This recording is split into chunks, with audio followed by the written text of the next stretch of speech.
Et bien bonjour à toutes et à tous, c'est Ryan, je suis avec Théo. Ouais, salut. Et on se retrouve pour notre troisième podcast mensuel où je vous rappelle on parle de 10 films ou séries chacun qu'on a vu ce mois-ci. Donc ce mois-ci, mois de mai.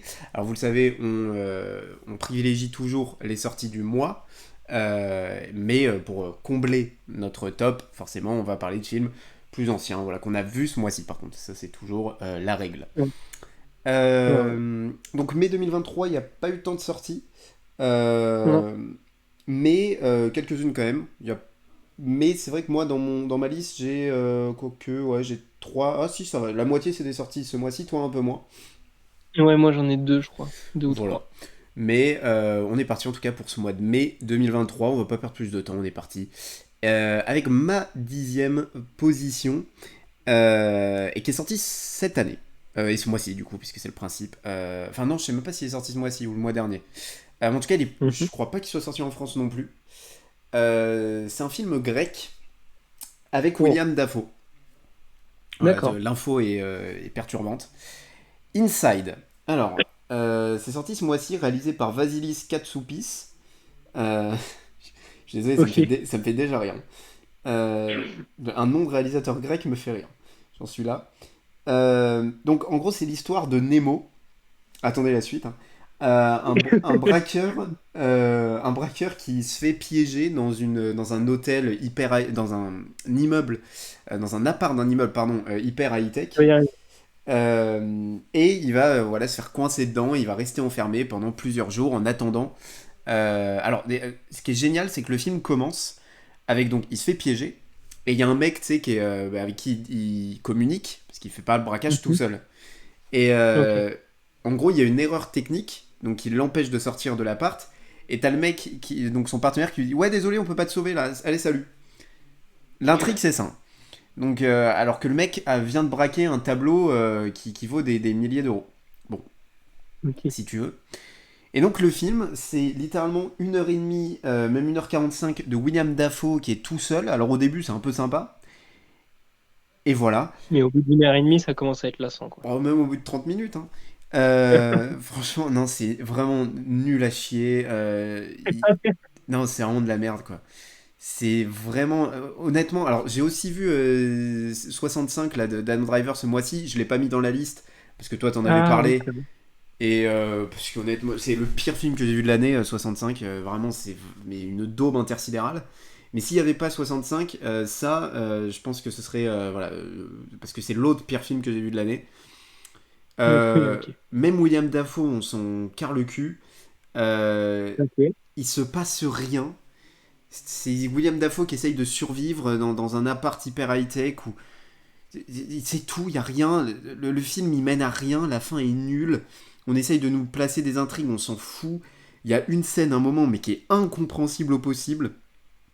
Et puis le film il part dans un truc un peu. Parce que William Dafoe forcément commence à devenir fou. Euh, Classique Willem Dafoe. oui, c'est vrai que c'est le synopsis de 200 films. D'ailleurs, d'un autre film dont je vais parler dans ma liste. Mais je ne comprends pas ce qu'a voulu être raconté pendant ce film. Parce que le début est Mhm. pas si mal, les 30 premières minutes, bon voilà, mais on a compris au bout de 30 minutes, il ne se passe rien. On nous place des sous-intrigues qui ne servent à rien, le film il mène à rien. Ce film c'est rien, littéralement. Donc n'allez pas voir Ok. cette merde. Ok. Euh, Bah, c'est pas sorti en France, je crois, ou alors dans des salles limitées. c'est la première fois que t'es content qu'un film ne sorte pas en France. Oui, vraiment. Non, mais là, en plus, tu vois, je trouve que le synopsis est cool. William Dafoe, Hmm. donc ça promettait. Mais non, il y a vraiment rien à sauver de ce truc. C'est de la merde. N'allez pas voir cette merde. Ok. Euh, ouais, je te pisse au cul. Ah, c'est peut-être trop.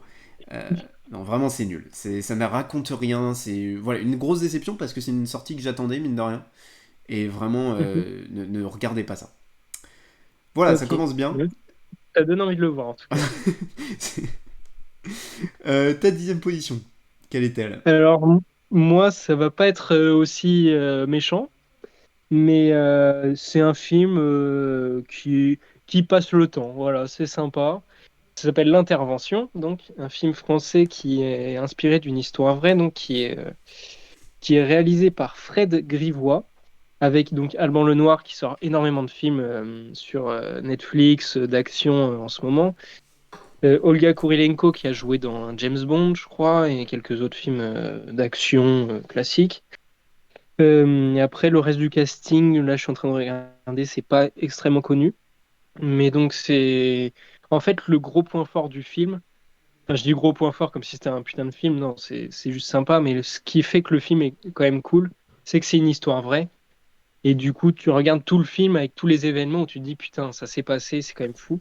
Donc, c'est en 1976 à Djibouti, dernière colonie française, des terroristes prennent en otage un bus d'enfants de militaires français et s'enlisent à une centaine de mètres de la frontière avec la Somalie. La France envoie sur place pour débloquer la situation une unité de tireurs d'élite de la gendarmerie. Donc voilà, cette équipe qui va devenir la première équipe du GIGN et voilà. Donc, c'est un film qui dure 1h36, donc c'est très rapide. C'est sur Netflix pour ceux qui veulent le voir. En vrai, je le conseille pour ceux qui sont intéressés par ce thème-là. C'est quand même sympa, mais c'est pas le plus grand film que vous allez voir de votre vie. Comment dire? En fait, je commence sans spoiler, je pourrais dire ça, mais c'est assez lent. En fait, c'est une mission. Mais pendant tout le film, ils hésitent à agir, tu vois. Il y a tout le gouvernement derrière qui parle avec l'équipe et tout pour savoir s'il faut qu'ils fassent feu, qu'ils attaquent, comment attaquer, comment machin. Et donc, c'est beaucoup de dialogue et tout. Donc, il y a des moments qui sont très intelligents avec des moments de pression et tout, de stress. Puis, il y a des moments où ils essayent de détendre l'atmosphère dans l'équipe avec des blagues, des machins qui sont pas extrêmement drôles. Les acteurs, Alban Lenoir est très cool. Mais je trouve que c'est dommage que cet acteur se cantonne à des films d'action. Il pourrait même faire des films d'action plus sérieux et tout. Là, il fait juste des films d'action de baston et tout qui sont très sympas. Mais je trouve que c'est un acteur qui a un vrai charisme, une vraie présence. Et j'aimerais bien le voir dans un gros film français ou même américain, parce que je crois qu'il a eu des opportunités, il avait dit, aux États-Unis. Et je trouve que c'est un très bon acteur. Donc voilà, l'intervention, c'est sympa, c'est un bon film. C'est inspiré d'une histoire vraie, donc c'est très cool. Mais voilà, c'est pas le film que vous allez retenir le plus de votre vie. Ok, ben j'irai pas le voir, pour info. Non, mais c'est film d'action, genre.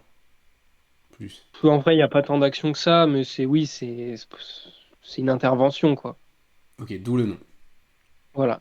J'ai même pas. Ouais.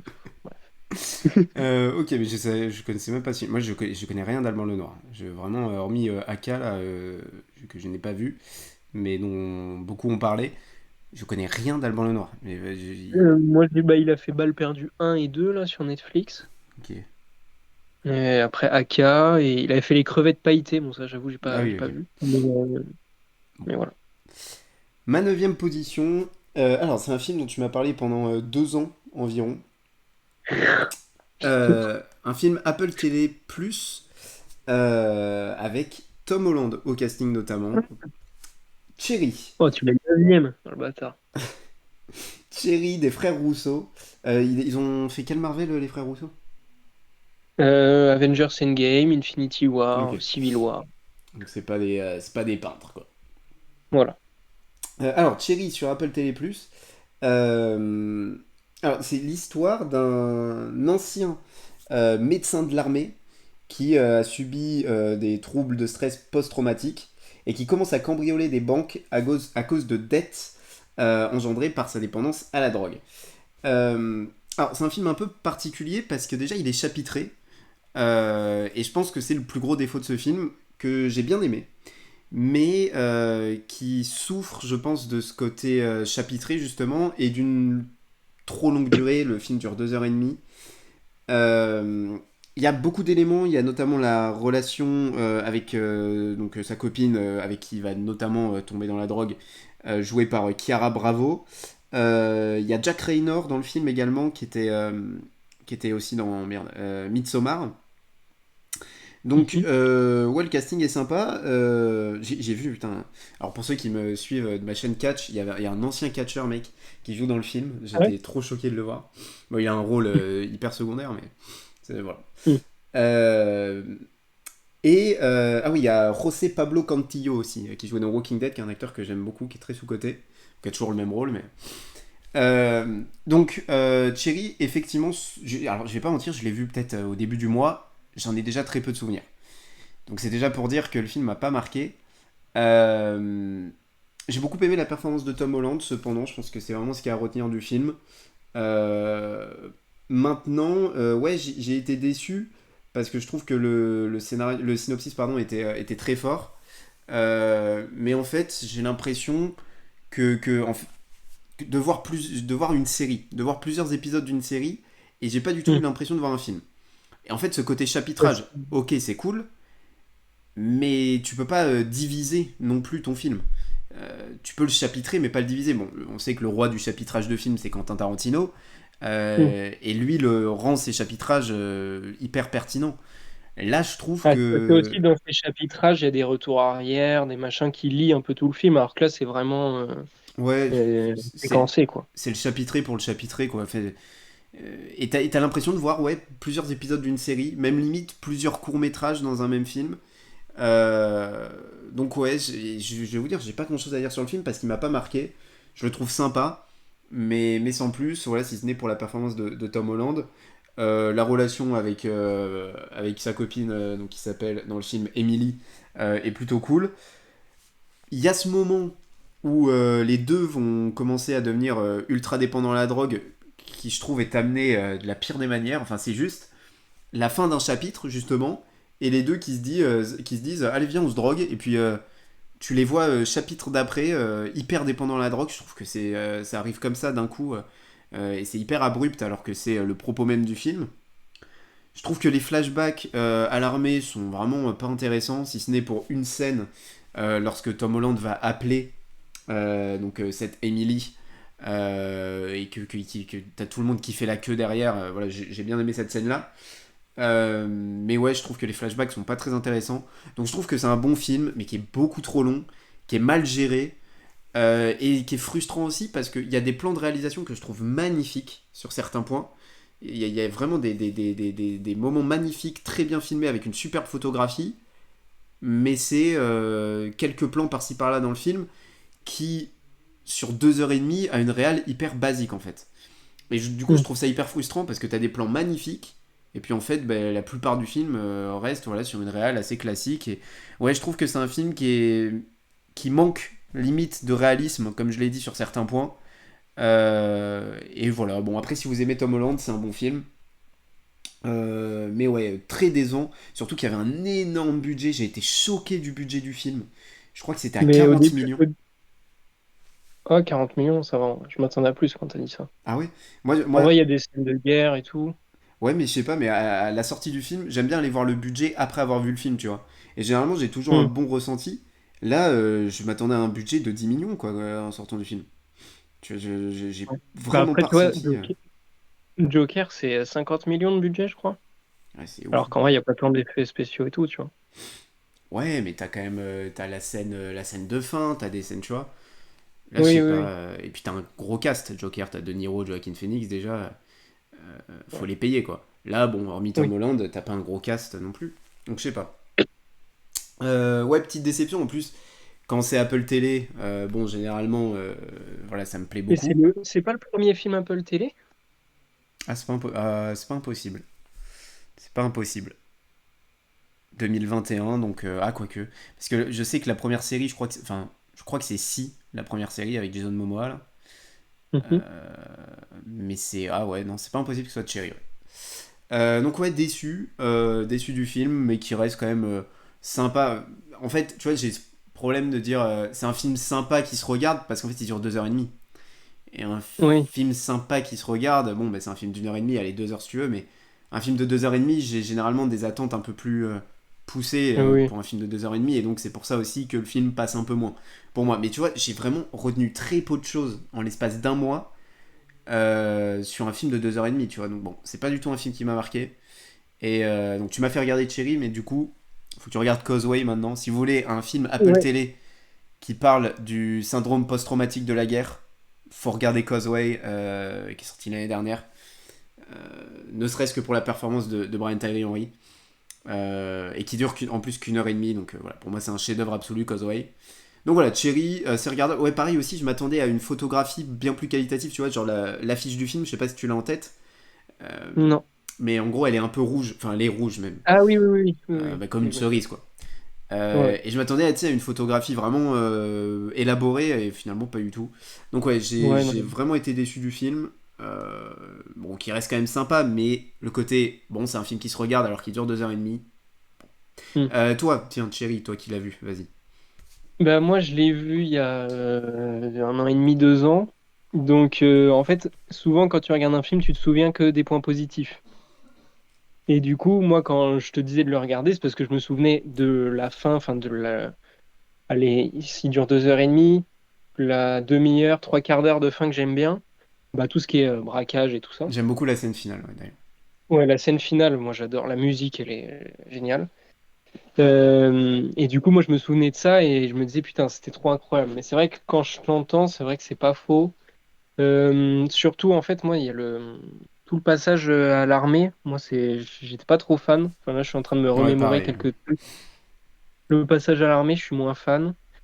Mais si, il y a une scène, je crois, où il va sur le terrain, quoi. Il doit sauver un mec ou je sais pas quoi. Et c'est là qu'il se rend compte que c'est horrible. Ouais, celle-ci est pas mal.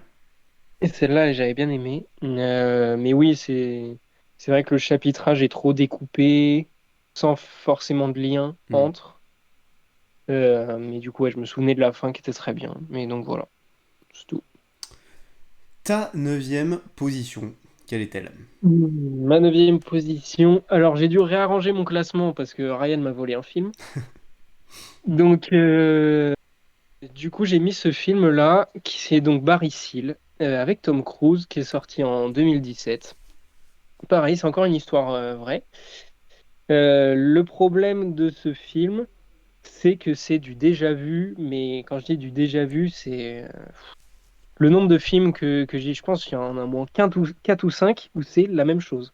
Mais là, le fait que ce soit une histoire vraie, du coup, c'est quand même cool. Donc, c'est inspiré d'une histoire vraie. Ce film raconte l'histoire d'un pilote recruté par la CIA pour mener à bien l'une des plus grosses opérations secrètes de l'histoire des États-Unis, lutter contre la propagation du communisme en Amérique centrale. Sous secret, il va travailler pour un cartel en tant que passeur d'armes et de drogue. Spoiler alerte, le cartel, c'est le cartel de Medellín avec Pablo Escobar. Donc, c'est pas comme s'il y avait 45 films ou séries avec Pablo Escobar. Donc, j'avoue que quand j'ai vu Pablo Escobar dans le film, je me suis dit, bon, je connais l'histoire parce que moi j'ai vu Narcos en plus. Donc c'est réalisé par Doug Liman. Je sais pas exactement ce qu'il a fait d'autre. C'est avec Tom Cruise, Sarah Wright, Domhnall Gleeson, Jesse Plemons. Jesse Plemons qui apparaît 30 secondes dans le film. C'est un film sympa, ça dure 1h55. C'est cool parce que voilà, il y a quand même des bonnes scènes de suspense. C'est comme l'intervention en fait. Vu que c'est inspiré d'une histoire vraie, les scènes de stress, tu les ressens vraiment parce que tu te dis putain, ça lui est vraiment arrivé quoi. Et, Tom Cruise est très bien, mais bon, il est un peu tout seul quoi. Il se bat tout seul. Mais voilà, c'est cool. Mais ça casse pas trois pattes à un canard. Mais j'ai jamais entendu parler de ce truc. Sorti ouais, en 2017, donc ça fait 5 ans. Ok, il est dispo Tu où? l'as. Netflix. Ok, mais je le regarderai pas. Le mec, l'homme le plus aigri de France. Ok, mais t'as rien à rajouter? Non, non, pas grand-chose. Ok. Alors moi je vais parler d'un film qui est sorti cette année aussi. Qui est sorti cette année aussi, mais pas en France. Je pense qu'il sortira en direct to DVD en France. Mhm. Ce qui est généralement pas gage de qualité. Là en l'occurrence Ouais. c'était pas si mal. A Good Person, avec un très beau cast. Florence Pugh, Morgan Freeman, on prend. Oh, oui. Et je sais, alors attends, il y a un acteur que je connais moins mais que j'ai bien aimé. Il y a deux acteurs que je connais moins mais que j'ai bien aimé. Chinaza Uche. Je Euh, connais pas. ah, il joue dans Fear the Walking Dead, ça doit être pour ça que je connais. Ouais, bon. C'est de grande série. Alors ça c'est grandiose. Il y a Molly Shannon aussi qui joue la mère de Florence Pugh et qui joue la mère dans, tu sais, la mère dans White Lotus, là, la mère du riche. Alors, c'est vraiment, ils sont tous riches. Non mais la mère du vraiment, tu sais, le fils à papa ultra riche. Ah oui, ok, ok, ok. Elle joue hyper bien ce rôle-là, la mère un peu intrusive et tout, je la trouve géniale dans ce rôle. Petit coup de cœur aussi pour Céleste O'Connor, O'Connor, ouais c'est ça, qui joue le rôle de Ryan, alors c'est une fille, donc voilà, je le prends pas mal. Euh, mais ouais, Céleste O'Connor que j'ai beaucoup beaucoup aimé dans le film, qui est une jeune actrice, c'est son septième rôle là je vois, donc c'est assez impressionnant. Donc ouais, un très beau cast, pour un budget seulement de 4 millions en plus. Réalisé par Zach Braff. Je ne connaissais pas du tout, je sais pas trop ce qu'il a réalisé. Si je regarde, il a réalisé tiens, un épisode de Ted Lasso, je sais que tu nous en reparleras tout à l'heure. Ouais. Euh, ouais, bon. Il a pas. Ouais, je crois que c'était son premier long métrage. Et en fait, c'est un film qui est vraiment cool. Alors, c'est l'histoire d'Alison, qui est impliquée dans un accident de voiture mortel. C'était elle qui conduisait. Et Mhm. en fait, elle va tuer. Alors attends, elle va tuer la sœur de son mec avec qui elle va se marier. Elle va tuer la sœur de son mec et le mari de son mec qui était dans la voiture. Qui ont d'ailleurs une fille. Donc qui est le rôle de Ryan. Et attends. Le mari de son mec, t'as dit. Non, le Non, mari de sa sœur. voilà, le mari de la sœur du mec de Ok. Florence Pugh. Euh, donc voilà, Morgan Freeman, lui, c'est le père donc du mec de Florence Pugh et donc forcément je vais pas y arriver, de la sœur du mec que Florence Pugh a tué. Euh, ouais, c'est une histoire donc c'est l'histoire donc d'Alison qui après donc en fait le film commence comme ça et ensuite t'as une ellipse d'un an Mm. et Alison elle va tomber dans la drogue. Alors dans la drogue elle va plus tomber dans une addiction aux médicaments qui va petit à petit se transformer. Et le personnage donc de Ryan, donc, qui je rappelle est la fille de la meuf qui a tué Florence Pugh dans le film, elle va essayer de se reconstruire, puisque maintenant elle vit chez son grand-père, donc joué par Morgan Freeman, qui lui a pas mal de secrets quant à son passé aussi. Lui, il va à des réunions d'alcooliques anonymes, enfin comment on dit, des mecs qui ont une addiction. D'addictifs. Bah, dit Non, que ouais, je sais je sais pas. pas. Bon, des mecs qui sont addicts, quoi, anonymes. Et ils vont se croiser un moment donc avec Florence Pugh. Donc ça va créer voilà, pas mal de choses assez intéressantes. Et notamment aussi avec le personnage donc de Ryan. Je trouve que c'est un film qui est très bien réalisé pour un budget de 4 millions. Ouais. T'as dit ouais Bah en oui, mode tu là, l'as j'ai vu. pas vu. Ouais. Non, franchement, la réal est top. La photographie est vraiment cool. Euh, je trouve que le film est très émouvant. La perf pardon, de Florence Pugh est absolument brillante. Morgan Freeman, c'est Morgan Freeman, une valeur sûre. Comme je disais, tous les acteurs sont pertinents dans ce film. Si je dois Mhm. émettre une critique, c'est que je le trouve un peu cliché, un peu gnangnan, tu vois. Genre un peu, bon, tout est Ouais. beau. Et là où, justement, pendant tout le film, tu peux croire que non, il y a certaines scènes un peu dures, tu vois. Mais ça retombe toujours dans ce côté tout est beau, tout est joli. Bon. Et je trouve ça Mm. dommage pour un film qui commence avec une mort dans un accident de voiture. Alors, d'ailleurs, Mm. l'accident de voiture, il est filmé, je le trouve. L'accident de voiture, je comprends pas comment des gens ont pu mourir avec cet accident de voiture là. C'est vraiment la meuf, elle drift quoi, tu vois. Enfin bon, bref. Je trouvais ça un peu ridicule. Et il y a la fameuse scène ultra cliché, donc avec Voilà. le personnage de Ryan qui est donc au lycée et qui joue au foot. Et c'est vraiment mes clichés as fuck. T'as une meuf de l'équipe adverse qui va dire ouais moi au moins j'ai une mère et du coup elle va s'énerver, elle va la pousser. Est-ce que tu vois cette scène? Ouais, dans tous les films où il y a des lycées, il se Ouais passe c'est ça. ça, vraiment. Donc bon j'ai trouvé ça un peu cliché et ouais il y a pas mal de scènes comme ça. Il y a une scène avec Morgan Freeman qui sort un gun alors qu'il joue le grand-père un peu calme et tout. À un moment il sort un gun parce qu'il veut tuer une meuf, tuer un mec pardon qui a couché avec sa petite fille. Bon il y a des scènes comme ça où tu dis pourquoi Un peu. faire. Faut doser, les gars. Mais si t'enlèves ces trucs un peu ridicules, un peu clichés, le film est vraiment bien. Moi, j'ai beaucoup aimé la réalisation, les performances d'acteurs et particulièrement de Florence Pugh. Et ouais, limite, c'est dommage que ce film sorte pas en France là pour le coup.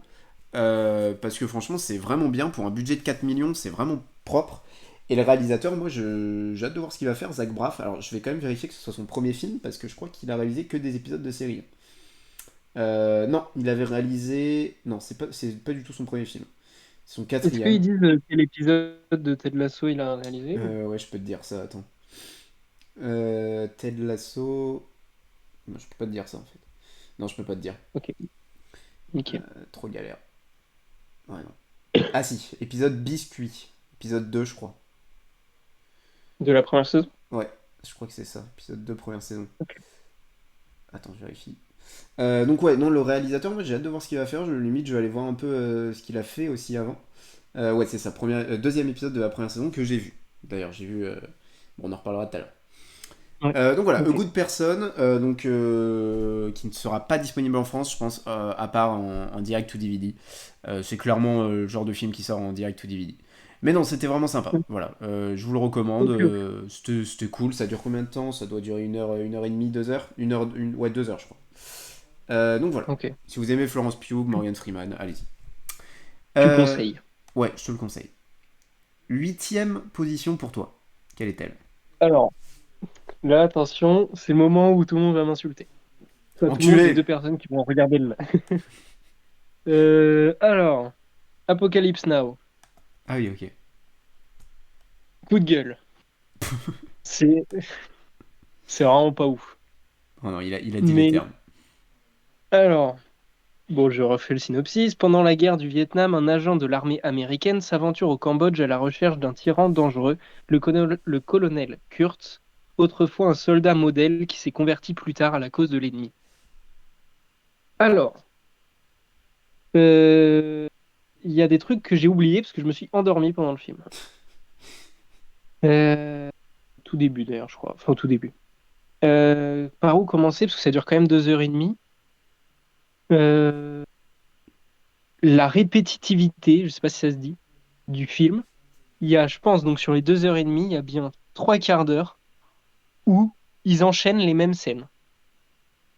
En gros, t'as... ils sont sur un bateau dans des rivières un peu forêt amazonienne, tu vois. Et, euh, et ils tombent sur des indigènes, ils les tuent. Là, ils commencent à paniquer, ils disent putain, mais qu'est-ce qu'on fout là? On doit se barrer. Hop, ils continuent sur leur fleuve, ils retombent sur des indigènes, ils les tuent, hop, ils se chient dessus. Et ça, c'est pendant 45 minutes. Donc, Alors, je tiens à dire, moi, je l'ai pas vu. Il faut que je le voie. Mais c'est juste que moi, c'est les films de guerre, j'ai vraiment beaucoup, beaucoup, beaucoup de mal. Mais pourtant, il y a quand même Monsieur Marlon Brando qui est un acteur que j'aime beaucoup trop. Donc, faut que je voie Apocalypse Now. et donc pendant tout le film, il tease la rencontre entre donc Martin Sheen, qui joue le capitaine, enfin le personnage principal, avec le colonel Kurtz, donc c'est qui doit rechercher quoi. Et donc au moment où il le trouve, tu t'attends au truc final quoi. Et il y a un discours de Marlon Brando, donc qui joue le colonel, qui est vraiment très très fort. Enfin Marlon Brando quoi, je n'ai pas besoin de décrire. C'est dans le rôle qu'il a, même s'il n'est pas là longtemps, il est marquant. Mais l'affrontement final, enfin l'affrontement, la rencontre, elle est, elle est cool quoi. Mais enfin, en fait, le film est sympa.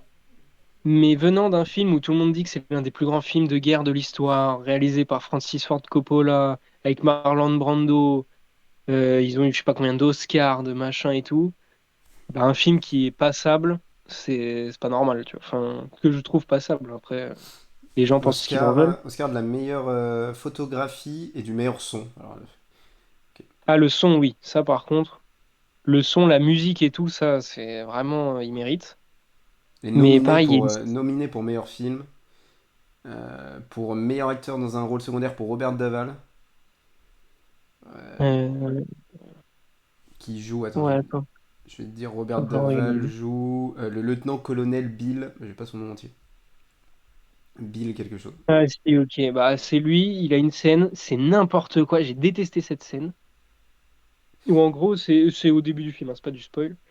Et t'as une scène où ils arrivent sur une plage un peu en style débarquement, tu vois. Et donc, ils se font bombarder sur la plage. Et donc, oui, la scène en termes performance d'acting, elle est très bien, mais la scène, enfin, moi, je la trouve pas ouf. Il y a des bombardements de partout, tout le monde se chie dessus, et t'as lui qui est en short, qui court partout, et qui dit, oh là là, mes vacances, il organise ses vacances. Et genre, le mec, il kiffe sa vie, genre, enfin, je sais pas, c'est pas du tout réaliste. Mais cette scène, j'étais là, je me disais, mais c'est lunaire, genre, le mec, il est tranquille en train de faire la fête au milieu des bombardements. Donc voilà, Apocalypse Now, c'est surcoté de malade mental. Voilà. Ok, bah en tout cas, ça me donne envie de le voir. Mais non, moi, de toute façon, moi, il suffit qu'il y ait Marlon Brando et puis je perds toute raison de critique. Mais Non, non, mais l'ambiance est cool, le son est hyper immersif et tout, mais c'est juste quand tu vois la scène 15 fois d'affilée et tout, et à un moment, t'en as plein le cul, quoi. mais, euh, mais ouais, moi, faut que je le voie, mais c'est vraiment, moi, j'ai un vrai problème avec les films de guerre. Euh, Mm. et pourtant, tout me donne envie. Hein. Francis Ford Coppola, Marlon Brando, et puis même le reste du casting, parce qu'il y a quand même un casting de zinzin. Mm. Euh, mais ouais, moi, c'est vraiment film de guerre. Il va être toujours à reculons. C'est vraiment, je pense, le genre de film que j'aime le moins. Donc, forcément. Ok, un truc à rajouter sur Apocalypse Now. Non, là où c'est bon. Ok, à deux doigts d'insulter Francis Ford Coppola. Mm. Ok, ma septième position. Alors moi aussi, tiens, c'est un film qui m'a beaucoup déçu et qui a été oscarisé. Ah, Et je savais pas qu'il avait été oscarisé, qui est sur ma liste depuis très longtemps. Je savais même pas que ce film avait reçu autant d'amour. C'est Winter's Bone avec Jennifer Lawrence. Alors c'est le film qui a révélé Jennifer Lawrence au grand public. ok. Donc ouais, pas mal d'Oscars, je vais vous dire ça. Tchouk, tchouk, tchouk. Alors déjà, vainqueur au Sundance. Donc moi, le Sundance, c'est le cinéma qui me plaît. Euh, on a au casting également John Hawkes, qui est mon gros coup de cœur du film dans ce rôle-là. Là, c'est fabuleux. Il y a Gareth Dillahunt aussi qui a un petit rôle que j'aime énormément, qui est un acteur très sous-coté, mais qui a une énorme filmographie, hein, Gareth Dillahunt. Mhm. Et donc, Oscar, alors nominé pour 4 Oscars, meilleur film, meilleure performance par une actrice dans un premier rôle pour Jennifer Lawrence, par un acteur dans un second rôle pour John Hawkes, et meilleur scénario adapté, parce que je crois que c'était un livre à la base. Réalisé Ok. par Debra Granik, que je connaissais pas du tout. Euh, Mhm. alors, en gros, c'est l'histoire d'une fille dans les monts Ozarks. Donc voilà, on embrasse la série des Ozarks. Ah oui.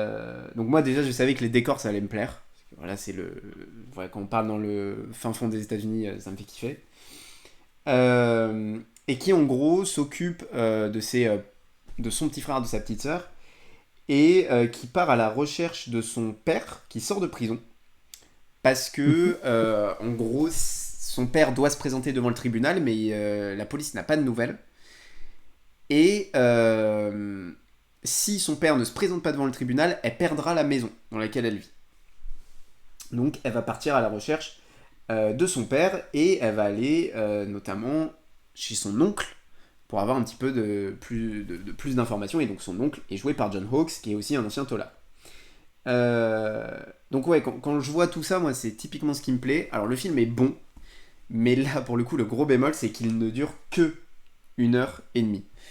Et je pense que ça aurait pu largement tenir sur 2 heures, voire plus, parce que le film est Mhm. vraiment rushé. Ok. C'est-à-dire qu'on a Jennifer Lawrence qui va essayer de chercher son père un peu partout dans son village, etc. Et tout ce qui est ambiance, réalisation, acting, il n'y a rien à dire. Il y a Dale Dickey aussi qui a un rôle, et que Dale Dickey qui est une actrice que je trouve infiniment sous-cotée également, pardon. Euh, mais qui a aussi une filmographie de zinzin, Dale Dickey. Euh, et en fait, tout est bien fait. L'ambiance, le casting est brillant. Avoir été chercher John Hawkes, Dale Dickey, Gary Dillahunt, c'est génial. La paire de Jennifer Lawrence, c'est superbe.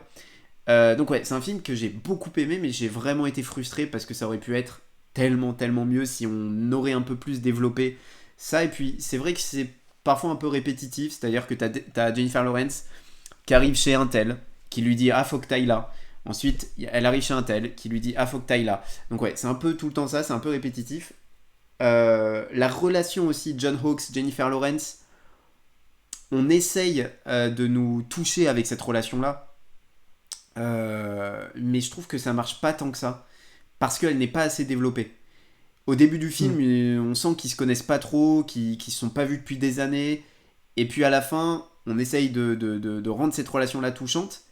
Mais elle n'est pas assez développée, cette relation-là. Donc moi, j'ai pas réussi à être touché par cette relation-là. J'ai été touché indépendamment par les deux personnages, mais pas par leur lien. Donc ouais, j'ai trouvé que c'était un petit peu raté à ce niveau-là. Enfin, raté non, mais pas assez développé. Et putain, si ce film avait duré un peu plus de temps, tu mettais 30 minutes, voire même 1 heure de plus. Je pense que ça aurait pu être un vrai chef-d'œuvre qui m'aurait marqué. Et pourtant, Mm.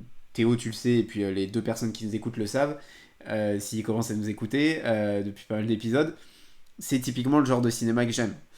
Donc ouais, et puis quand j'ai vu en plus que ce type de cinéma-là avait été autant nommé aux Oscars, j'ai dit oula, c'est vraiment rare qu'on traite l'Amérique profonde comme ça et que ce soit reconnu comme ça aux Oscars. Alors je parlais de Causeway, Causeway Mm. par exemple, qui est mon film préféré de l'année dernière, bah, il a eu une seule nomination aux Oscars. Mais c'est vrai que c'est très très rare. Et quand j'ai vu ça, je me suis dit ok, il faut y aller. Donc c'est un bon film, même très bon film sur certains points, mais putain, hyper frustrant parce il aurait dû durer plus longtemps. Ok. Voilà, Winter's Bone, je vous le recommande quand même si vous aimez ce genre de cinéma-là, allez-y parce que c'est quand même un très bon film. Mais ouais, frustrant, vraiment frustrant. Voilà, Winter's Bone, je te le recommande cependant. Je pense que ça peut te faire. En plus, Ok. t'aimes bien John Hawkes, hein. Non, enfin, ça me dit rien, John Hawkes. Et Euh, ça se trouve, je le connais, mais... si, c'est sûr, tu connais John Hawkes. Attends, Euh, je suis en train de regarder. Essaye de trouver un truc dans lequel il a joué un peu marquant. John Hawkes. Merde, c'est pas ça. Comment c'est écrit? John, Hawkes. C'est sûr, tu le connais. K-E-S. Ah, oui, ok. Frérot, tu recherches sur un, sur un Non, Blackberry. non, mais c'est que j'avais mal écrit son nom. Ah, ça me dit quelque chose, mais non. Je vois pas qui c'est. Ok. Putain, je pensais que tu m'en avais déjà parlé, que tu aimais bien. Ok, peut-être de ma bien. Non, non, Euh, non, ok, bon, en tout cas, grosse perf hein, de John Hawkes. Pour moi, c'est la perf du film. Et sa Ok. nomination aux Oscars est complètement méritée. Hmm. Ta septième position. Alors, moi, c'est une sortie donc de ce mois-ci, sortie Netflix avec Alban Lenoir, donc AK. Ça a énormément fait parler parce que je crois qu'il a été top 1 Netflix, Monde ou même France, enfin, je sais plus. C'est un film de Morgan S. Dalibert et scénarisé par Alban Lenoir. Il disait qu'il avait écrit le film en 2005 et qu'ils ont pu le faire que Je maintenant. crois que Donc, tu du allais coup, ça dire fait en deux 15 ans qu'il minutes. le... Non, mais le scénario est, voilà, est pas très très étoffé. Mais de toute façon, elle tient en deux lignes, hein, le scénario. L'agent infiltré Adam Franco effectue le sale boulot partout où il est nécessaire. Sa nouvelle mission, intégrer une organisation criminelle en France pour déjouer un attentat terroriste imminent dans la capitale.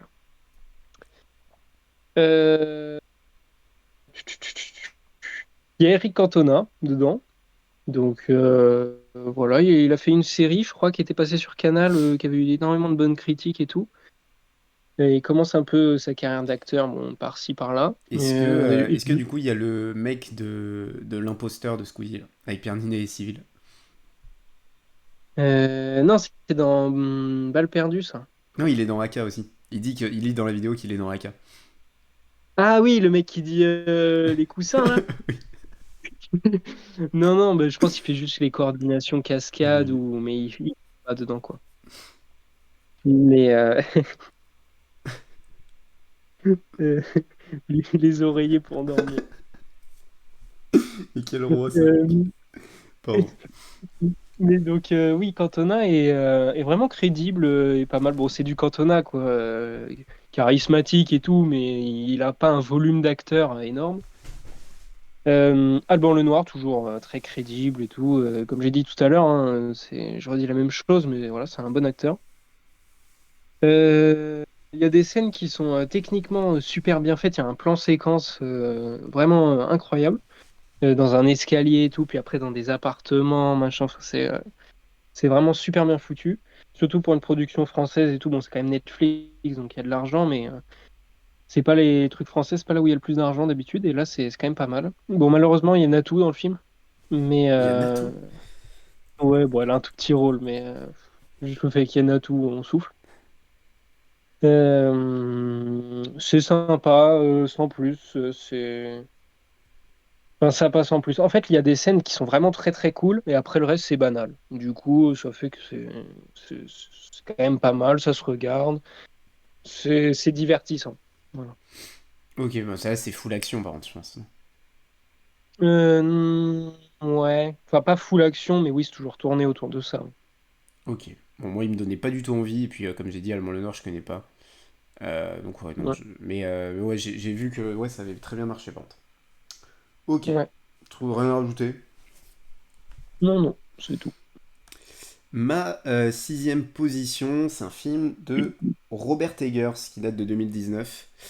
Ah, The Lighthouse, que j'ai enfin vu. Alors, c'est un peu particulier puisque je travaille sur le phare de Cordouan. Donc, tu sais, ça m'a un peu fait ouais. dire, vas-y, il faut que tu regardes le film, ça va être marrant. Euh, et, Je sais pas si ça donne envie de travailler au phare de regarder ce alors film. ouais, j'ai bien fait de le faire, de le regarder après avoir signé le contrat. Euh, alors, William Dafoe, Robert Pattinson au casting. Donc, très beau cast. Moi, j'aime beaucoup, beaucoup Robert Pattinson. Et j'aime beaucoup William Dafoe, bon, je pense comme tout le monde.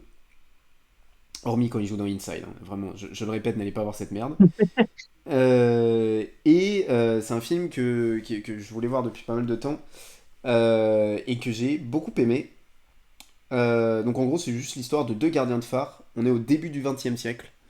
Euh, et alors, ça part un peu en couille, mais pas tant que ça.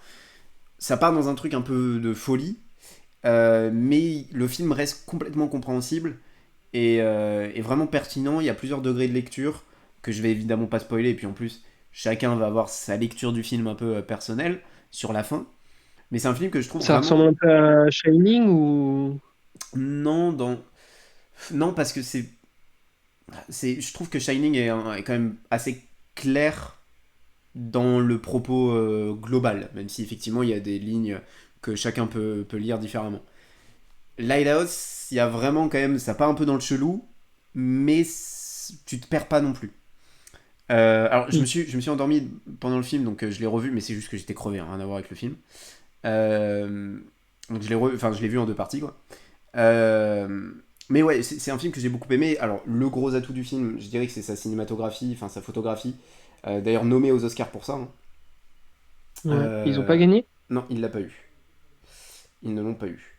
Mais ouais, voilà, le noir et blanc est vraiment magnifique. Le duo William Dafoe-Robert Pattinson marche super bien. T'as William Dafoe qui est un peu le vétéran et Robert Pattinson qui est le nouveau qui arrive. Et il va y avoir une grosse révélation sur Robert Pattinson, sur le personnage de Robert Pattinson qui est vraiment, vraiment excellent. J'aime beaucoup la fin du film aussi. Je la trouve, c'est la seule scène vraiment flippante, je trouve. Parce qu'il y a des scènes cheloues Hmm. durant tout le film, mais la scène finale elle est vraiment flippante, glauque. Et je la trouve vraiment, vraiment bien. Donc ouais, je m'attendais pas à autant apprécier ce film. Mais franchement, c'est vraiment vraiment cool. Et je vous le recommande. C'est pas du chelou trop chelou, quoi. C'est du Ouais. chelou, ok. Mais ça reste compréhensible et tu te perds pas non plus. Et puis l'ambiance est juste géniale. Le noir et blanc est magnifique. Et je crois que. Putain, je me rappelle déjà plus, mais je crois qu'il est en 4 tiers le film. Non, je dis peut-être des conneries, je sais plus. Bon, bref. Mais en tout cas, Je sais- ouais, c'est un film que je recommande et qui est sur Netflix. Ouais, je l'ai vu sur Netflix. Voilà, il est sur Netflix, donc allez voir The Lighthouse, c'est vraiment, vraiment bien. Voilà, rien à rajouter. Toi, tu l'as pas Ok, vu, hein. ok. Non, je l'ai pas vu, j'hésite un peu parce que, en fait, ouais, justement, j'avais peur que ce soit trop chelou, psychédélique, bizarre, Non. et que ça tombe un peu dans l'horreur. Et en fait, je sais pas. Tu me donnes un peu envie parce que de base, je comptais pas du tout le regarder. Mais pourquoi pas? Ne sera pas tout en haut de la liste, mais pourquoi pas? Ta septième position. Ou sixième. Sixième. Sixième, ouais. Pardon. Alors, sixième. Alors, Ryan. Euh, c'est pas personnel. Non, mais vas-y, dépêche. Tu sais, ça va être. Dépêche. After Sun, l'un des films préférés de Ryan. Toi, c'est ton Alors, deuxième film préféré de l'année dernière, je crois. non, non, il est pas si haut que ça. Je crois que je l'ai mis quatrième, je crois, l'année Ah ouais? dernière. Mais Ok, je j'aime croyais que beaucoup trop ce c'était. film. Mais non, en vrai, c'est cool. Comme tu me disais, il y a beaucoup de sous-textes et tout ça, et c'est hyper symbolique. Il y a plein, on peut se faire son imagination pendant tout le film par rapport à ce qui arrive à ces deux personnages, ce qui leur est arrivé, ce qui va leur arriver, tout ça. Euh, on est un peu dans le mystère tout le film, parce que tout le film, on se dit, mais il s'est passé un truc parce qu'on sent que la relation entre les deux personnages, elle est passionnelle, enfin, entre un père et sa fille, mais en même temps, tu sens qu'il y a une petite gêne, un truc, puis tu as les flashbacks en même temps de elle quand elle est grande, donc on sait qu'il y a un truc, mais on comprend pas trop.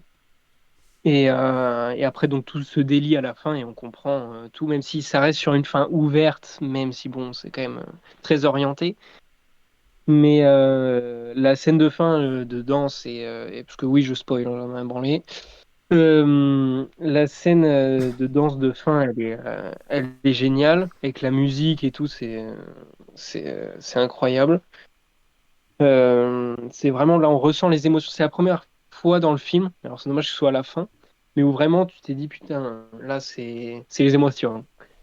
Il y a quand même Mais une coupure, il tout y le a quand reste même du une coupure pendant tous ces flashbacks, qui est la seule coupure du film, où tu vois donc le personnage de la petite qui se réveille.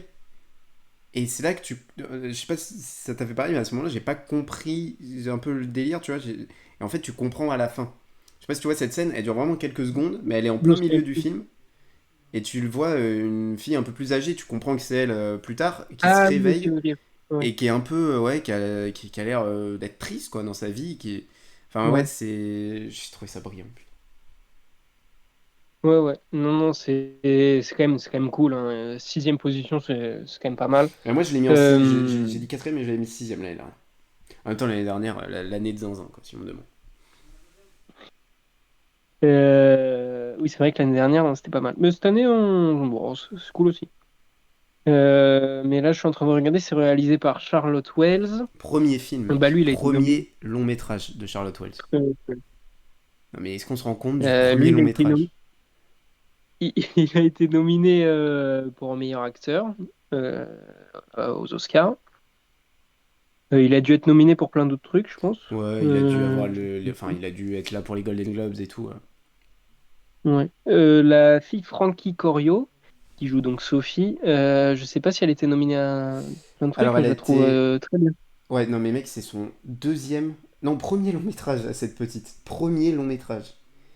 J'ai trouvé ça Franchement, lunaire. elle joue très bien. Ouais. Breakout Performance au. Non, ça on s'en fout. Attends, je crois. Voilà, au Critics' Choice Awards. Best Young Actress, mais elle l'a pas eu.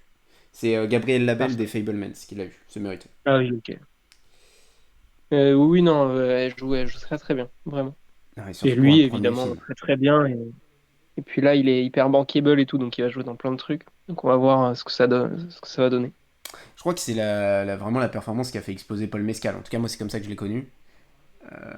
Oui, oui, clairement. Après, il y a deux ans, je crois qu'il y avait eu The Last Daughter avec putain, Olivia Colman. Avec des Gardiens, je sais qu'il y a eu un truc, là. Aussi, ouais, mais ça, c'était une série, mais ça n'a pas si bien marché. Ouais. Là, c'était son premier vrai rôle, premier rôle, et puis direct nommé aux Oscars et tout. Et c'est, putain, j'étais tellement content. Alors, je sais pas qu'est-ce qu'il a eu d'autre aux Oscars, je crois que c'est tout, hein, After Sun aux Oscars. Ouais, c'est tout. Oui, je crois que c'est tout. Je comprends pas comment la réalisation a pas pu être nommée, mais bon. Je trouve que c'est un film qui est. Après, bon, Damien Chazelle n'a pas été nominé non plus. Ouais, non, c'est Ça, vrai. j'en parlerai. Mais c'est un film que moi je trouve brillant, qui m'a. Enfin, moi, mais la fin, je me rappelle finir le film, me dire ok. Et puis je sais pas, y repenser 5 minutes après, et me dire mais putain, mais en fait, qu'est-ce que je viens de me prendre dans la gueule? Vraiment, c'est un film qui m'a marqué sur le temps. Et tu vois, c'est typiquement les genres de films qui me plaisent où tu y repenses et tu revois le film et tu te redis. Enfin, tu revois le film dans ta tête et tu te redis. Hmm. Putain, mais en fait, ce que je viens de vivre là, mais je trouve que le film est brillant. C'est le premier long métrage de de la réalisatrice Charlotte Wells. Je suis impatient de voir ce qu'elle va faire. Parce que, putain, il y a une vraie identité au film. Une identité visuelle je sais pas, tu as l'impression d'être avec eux.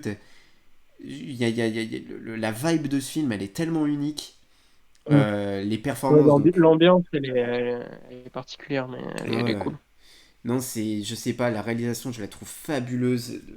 La relation Paul Mescal, pardon, Frankie Corio est géniale. Et surtout, cette espèce de double lecture, c'est-à-dire que tu regardes un film, tu comprends qu'il y a un truc dans cette relation-là, mais tu ne comprends pas avant la fin. En tout cas, Mm. moi, je sais pas toi, mais moi, j'étais là pendant tout le film. Ok, il y a un truc entre ce père et cette Oui, fille. bah en fait, t'essayes de chercher, tu te dis mais qu'est-ce qui peut se passer, machin et tout, et t'attends en fait, parce que tu sais qu'il y a un moment où tu vas comprendre, et du coup t'attends, et à la fin ça arrive. Ouais, j'ai trouvé ça absolument brillant, tellement touchant. Paul Mescal est fabuleux dans ce film. Et puis la petite Frankie Corio, mais comment c'est possible d'aussi bien jouer alors que c'est ton premier rôle? Je trouve ça Premier absolument. rôle à 12 ans ou 13 ans, et ouais, Ah, non, franchement, bravo. non, c'est un film qui m'a bouleversé et qui est vraiment. En fait, je l'ai mis sixième sur le classement de l'année dernière parce que sur un point de vue filmique, il y a tellement eu de qualité l'année dernière que tu vois, c'était compliqué de le mettre plus haut. Ouais. Mais sur ce qui m'a marqué personnellement, ouais, il doit être troisième, je pense, un truc comme ça. Tu vois, parce que. Tu vois, par exemple, j'ai mis The Fablemans au-dessus d'Aftersun parce que Fablemans m'a marqué aussi. Et d'un point de vue filmique, c'est Ouais. tellement fort. Mais je pense qu'Aftersun m'a encore plus marqué que les Fablemans. Euh, oui, j'essaye toujours de trouver un entre-deux quand je classe des trucs, qui est un peu dur à trouver, quoi. Mais Moi, quand je classe, j'essaye de juger par rapport au niveau filmique, mais j'essaye surtout de juger par rapport à mon ressenti à moi. Enfin, tu vois, ouais, moi j'essaye moi je préfère mettre un truc. moi j'essaye d'avoir un peu des deux, quoi. Mais c'est un peu dur à. Ouais. Ouais. Non, mais Aftersun, moi c'est voilà. Donc tu l'as enfin vu. T'as failli ne jamais voir ce film en plus, hein. Faut quand même. Les péripéties pour le voir, c'était compliqué. Mais non, quel bonheur Aftersun. Voilà. C'est vraiment regardez-le si vous l'avez jamais vu parce que pour moi c'est vraiment un chef-d'œuvre du genre. Et de quel genre, je sais pas. Mais Ouais. Madame Charlotte Wells, j'ai hâte de voir ta carrière. Attends, j'ai vu le descriptif du film, il y avait écrit film d'apprentissage. Ouais, parce que même nous en fait, je sais pas si t'as lu le synopsis, mais il n'y a pas vraiment. En- Non, j'ai pas fait gaffe. Ouais, mais en gros, c'est juste l'histoire. Comment on pourrait décrire l'histoire du film sans spoiler? En soi, c'est l'histoire d'une petite fille qui se remémore des vacances d'été avec son père, quoi. Ouais, voilà. Et les dernières vacances d'été avec son père. Ça, c'est dit dans le synopsis. Mais, euh, mais ouais, tu comprends pas pourquoi. Moi, j'avais même peur du pire. Bon, j'ai pas envie de spoiler, mais j'avais un peu peur que le daron, il ait fait un truc horrible ou quoi, tu vois. Ouais, moi aussi, j'ai un moment, je me suis dit, attends, il est bien gentil, Polo, mais Ouais, ouais. il est relou un peu.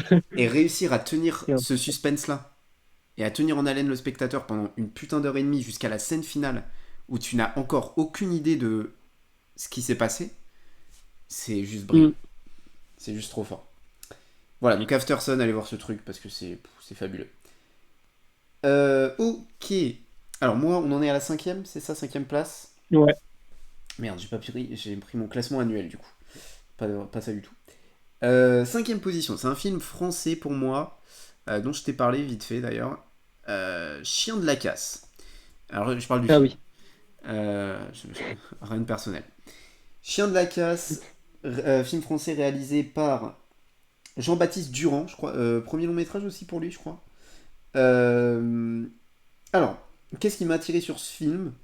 Déjà, le synopsis que je trouvais assez cool.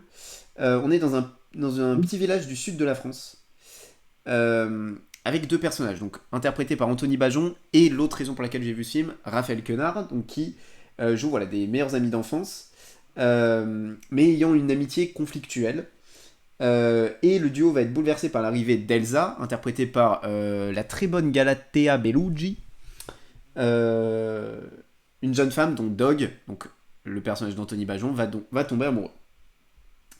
Alors, Ok. je vérifie pour Jean-Baptiste Durand, mais je crois que j'avais vu, ou je dis peut-être de la merde. Ouais, premier long métrage aussi, donc toi aussi j'ai hâte de voir ta carrière. Alors déjà, un film, alors nous on est de Royan, un film qui n'était pas diffusé à Royan, aucune salle ne l'a diffusé, alors qu'il y a quand même la salle de Royan, il y a une salle à Saint-Georges, puis même il y a une salle à Méché, où toi t'as vu Aftersun d'ailleurs. Ouais. Donc on a En fait, il trois. faudrait dire ce qui sort en voyant plutôt que de dire ce qui sort pas, parce que sinon ça va être long. Ouais, non mais voilà, Chien de la casse qui n'est pas sorti, alors que c'est un putain de film français, qui est très bon. Voilà, donc moi je suis à Poitiers aussi pour mes études, donc je l'ai vu à Poitiers, j'ai eu de la chance. Mais c'est bien. Le cinéma français, tiens, il y a quoi qui est sorti là? Non, qui va sortir un film avec Christian Clavier encore, mais ouais, on est content. Pendant ce temps, des films comme Le ça sont film Mon diffusés. père et moi, là, avec De Niro. Ah ouais, non, mais ça encore, c'est pas français, donc vas-y si tu veux, mais bon, voilà. Un film comme Chien de la casse ne sort pas en France, enfin ne sort que dans quelques salles en France. Bon. Donc j'ai beaucoup aimé ce film, ça dure 1h30, la réalisation est brillante. On va filmer donc un petit village du sud de la France qui est magnifique en plus. Donc c'est tout de suite très immersif, t'as l'impression de faire partie de ce village. Et je trouve qu'il y a trop peu de films français comme ça. Tu vois, je parlais de filmer l'Amérique profonde et Mm. avec Wintersbone. Et là, on filme la France profonde. Et je trouve qu'il y a trop peu de films comme ça. Et des films vrais, sincères et tout. Ouais. Euh, c'est un film qui m'a vraiment bouleversé sur certaines scènes, qui traite de l'amitié. Bon, voilà, moi, l'amitié, c'est un sujet qui me reflète particulièrement. Je pense à une scène où Raphaël Quenard va dire donc, à Anthony Bajon, écoute, déjà, t'es pas mon pote, t'es mon frère, donc s'il faut qu'on se déchire, on va se déchirer. Et déjà, le dialogue est fabuleux.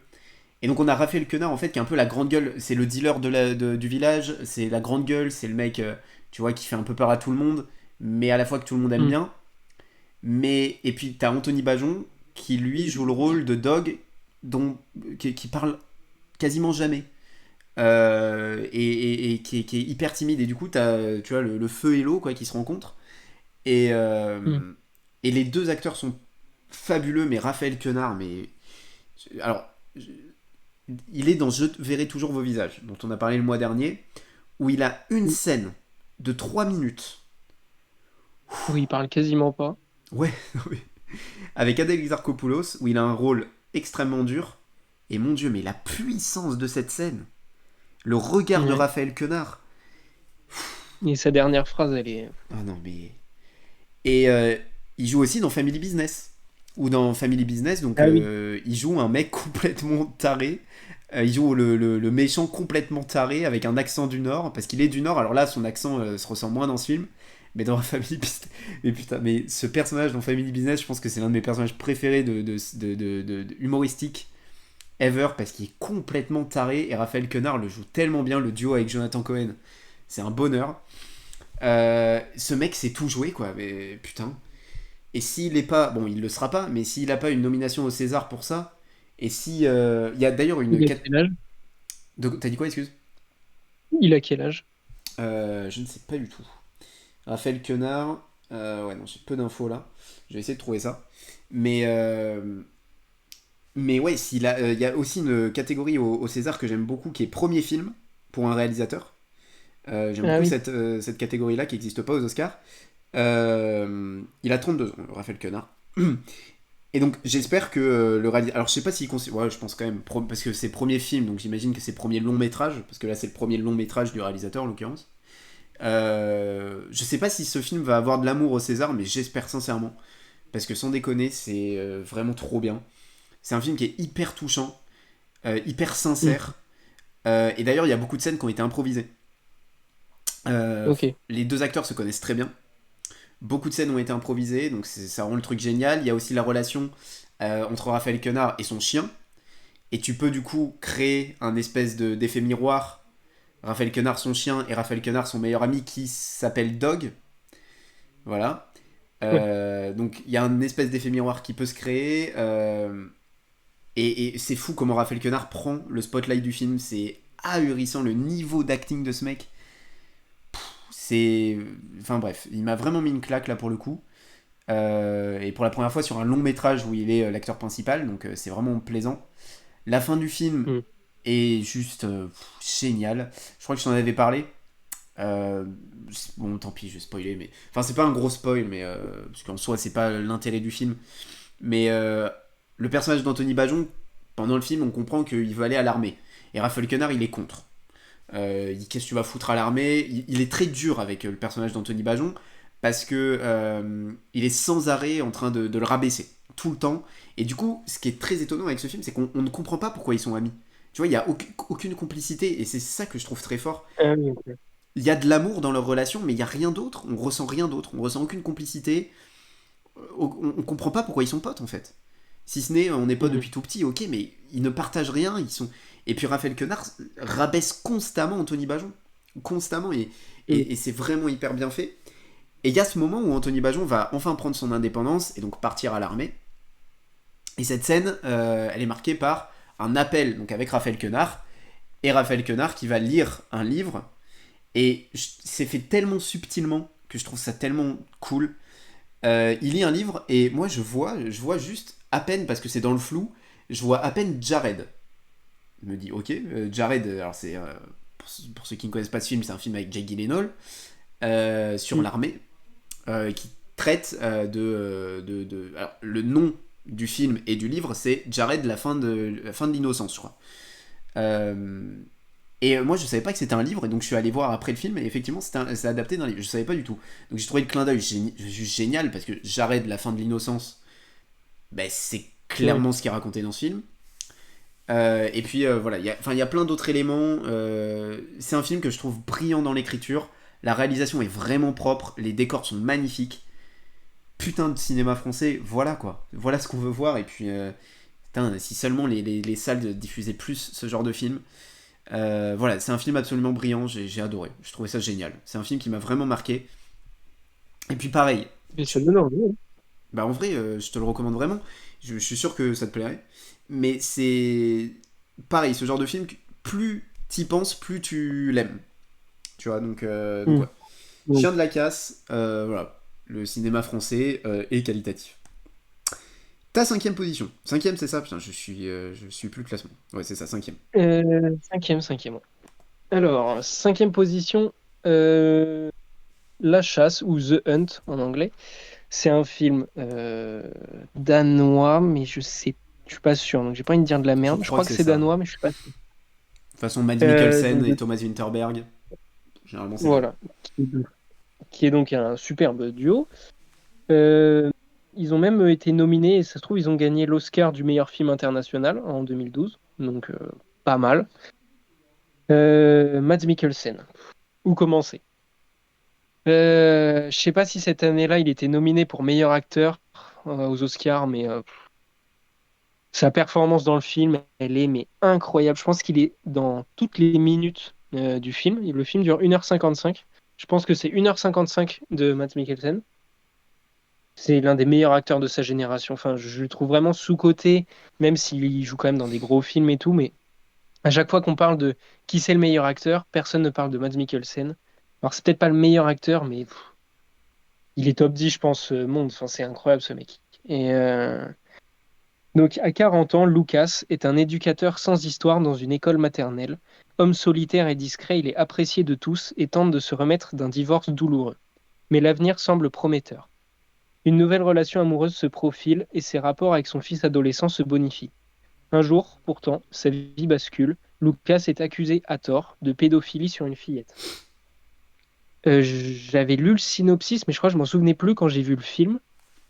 Parce qu'en fait, pendant tout le film, donc il est accusé. Tu te doutes que c'est à tort, mais il y a un moment où tu as un doute, où tu te dis, mais ça se trouve, il l'a fait, même si tu n'y crois pas. Ok. Et donc là, bah, ils me disent que donc c'est à tort, hein, voilà. Si tu pouvais Et spoiler, si tu pouvais ne pas spoiler, ça m'arrangerait, parce que je pense que je vais le voir très vite. t'inquiète.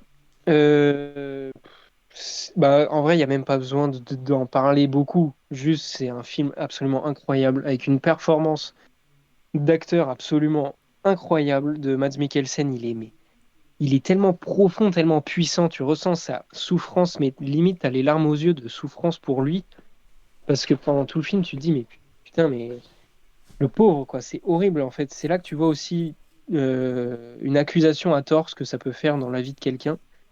Juste le fait qu'une personne dise, ouais, bah lui, il a fait ça, lui ou elle, hein, c'est c'est absolument atroce. C'est pas une histoire vraie, mais ça pourrait. Et donc voilà, je recommande vraiment. C'est un film de société, un film d'acting fou. Voilà. Et alors attends, tu me disais nommé, est-ce qu'il a eu l'Oscar? Non, il a juste été nommé pour meilleur film étranger, je pas ce qu'il a eu là, cette année-là. Faut que je le vois parce que d'ailleurs j'ai réussi, je crois que c'était le mois dernier que je parlais de Drunk, ou il y a 2 mois. Attends, j'ai été coupé, j'ai pas entendu. Ok, non, non, je disais pour l'Oscar de meilleur film étranger. Il l'a Ouais, il pas l'a eu? eu. Non, juste nommé. Ah merde. Ok. Et ouais, je disais aussi le duo Thomas Vinterberg, Mads Mikkelsen. Je sais plus si c'était le mois dernier que je parlais de Drunk ou il y a 2 mois. Ouais. Ouais, le mois dernier. Le mois dernier, en plus j'ai réussi à avoir le DVD genre à Pikachu. J'étais content. 2 euros. DVD Drunk. Donc ouais, le duo Winterberg-Mikkelsen me plaît beaucoup. Je trouve que le synopsis est ouf. Moi, il est sur ma liste depuis pas mal de temps, faut que je le vois. Et ouais, Mads Mikkelsen, c'est vraiment... jamais oscarisé, Mads Mikkelsen, d'ailleurs. C'est sur MyCanal. Ok, ça marche. Ok, The Hunt, faudra que je vois ça. Ça fait longtemps qu'il faut que je le voie, et là, tu vas peut-être me donner envie de le voir. 4ème position, pied du podium. Merde, j'ai enlevé ton affiche, c'est la mienne qu'il faut que j'enlève. 4ème position pour moi, c'est une série, c'est ma série, parce que toi aussi t'as qu'une série Ouais. dans ton top 10 ce mois-ci. Moi aussi, c'est Kin, saison 2. Ah, Alors là, je prends en compte la 2ème saison, puisqu'elle est sortie. Alors elle a été diffusée un épisode par semaine en avril, je crois. Donc je prends en compte la 2ème saison dans mon classement. Même si en vrai, c'est dans la continuité de la première, c'est très bien. Kin, alors c'est une série que personne ne connaît, vraiment, c'est un truc de ouf. Alors je savais même pas que c'était AMC+, Original Series, donc la plateforme de ouais. streaming d'AMC. Alors c'est l'histoire d'une famille impliquée dans une guerre de gang qui donc liée à la drogue. Donc en Irlande, c'est une série irlandaise. Le casting est zinzin, il y a Charlie Cox, euh, Aidan Gillen, qui est un acteur que j'aime infiniment. Donc ça c'est les 2 gros noms. Ah oui, non, il y a Ciaran Hinds aussi également. Donc ça c'est les 3 gros noms du cast. Et puis derrière il y a des acteurs et des actrices que je connaissais beaucoup moins, qui sont tous exceptionnels, c'est un truc de zinzin. Claire Dune, qui est fabuleuse. Emmett J. Scanlan, qui est génial. Maria Doyle Kennedy, incroyable. Sam Keeley, génial. Enfin, vraiment, c'est un truc de ouf. Le casting dans cette série est génial.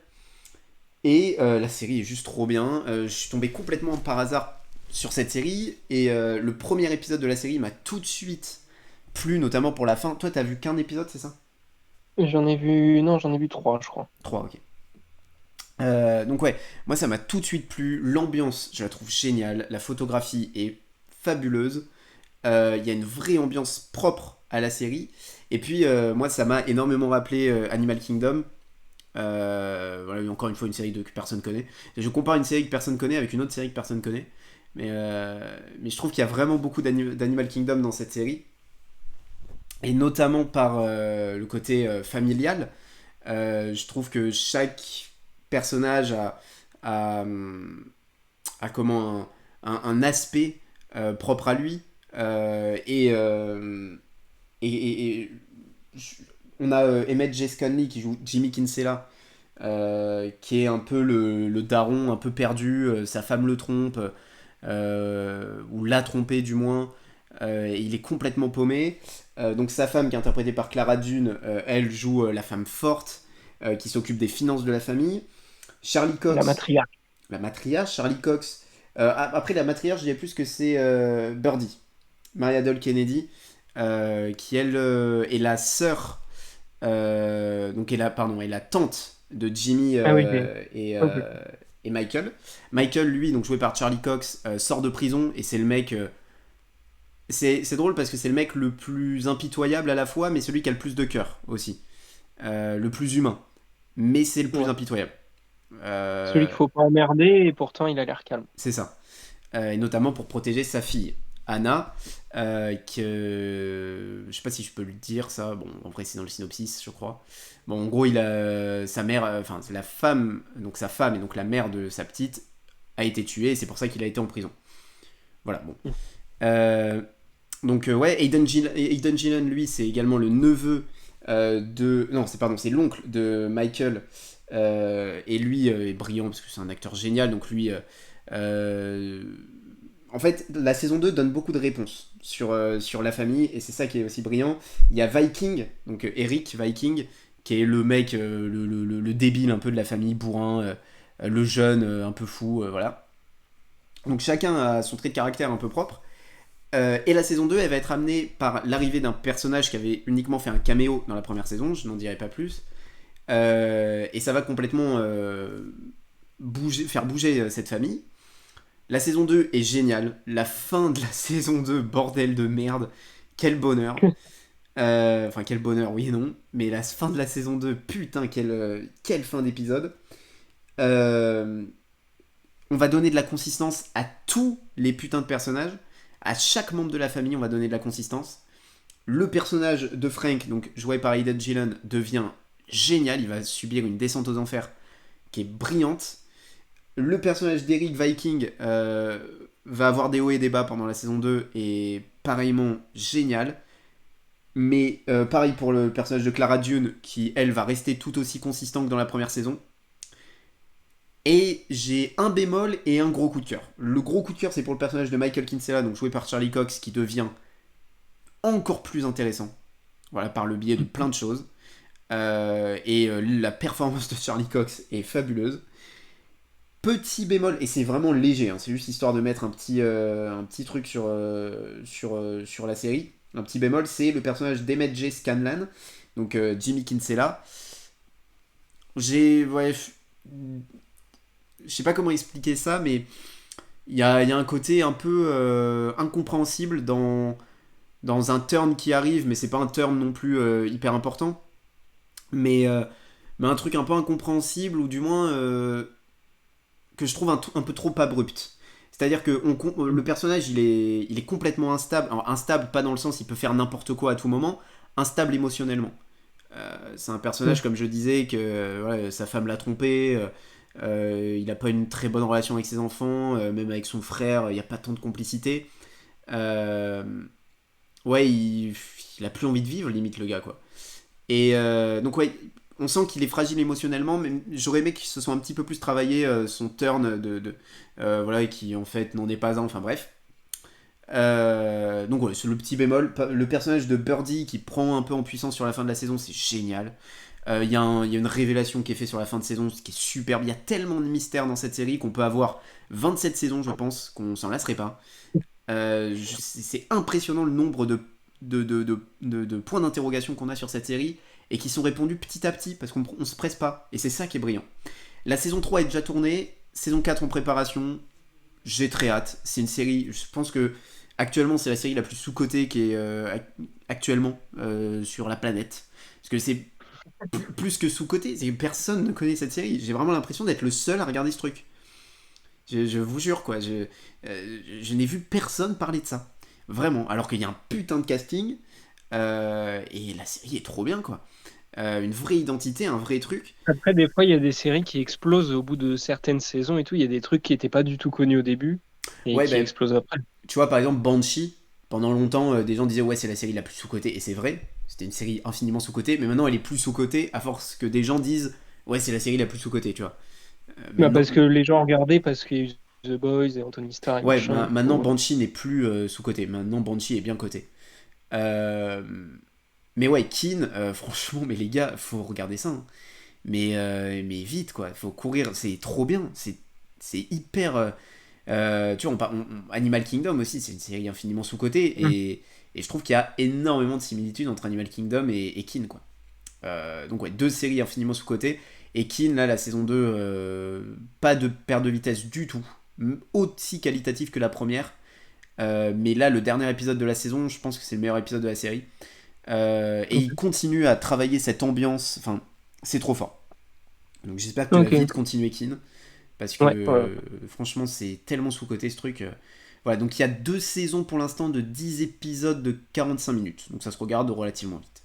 Ouais. Voilà, donc voilà pour ma série Kin. Cinquième position, largement méritée. Cinquième ou quatrième? Non, quatrième. Quatrième. C'est fou de pas réussir. Ok, ta quatrième position. Moi, c'est un film, donc on n'est toujours pas à ma série. Le film, c'est donc Brothers, sorti en 2009. Il dure 1h45, c'est disponible sur MyCanal. Mais ils viennent de le mettre sur MyCanal, nickel. J'ai galéré pour le regarder dans des conditions affreuses. Il a regardé en Et ils viennent de le mettre. 144p. Je l'ai vu en, je sais plus, 480 ou je sais Ah plus ouais, quoi. chiant. Mais bon, je l'ai vu en 480 avec des sous-titres minuscules et pourtant il est quatrième dans mon Et classement. c'était des Donc sous-titres c'est dire. japonais. C'est pour dire.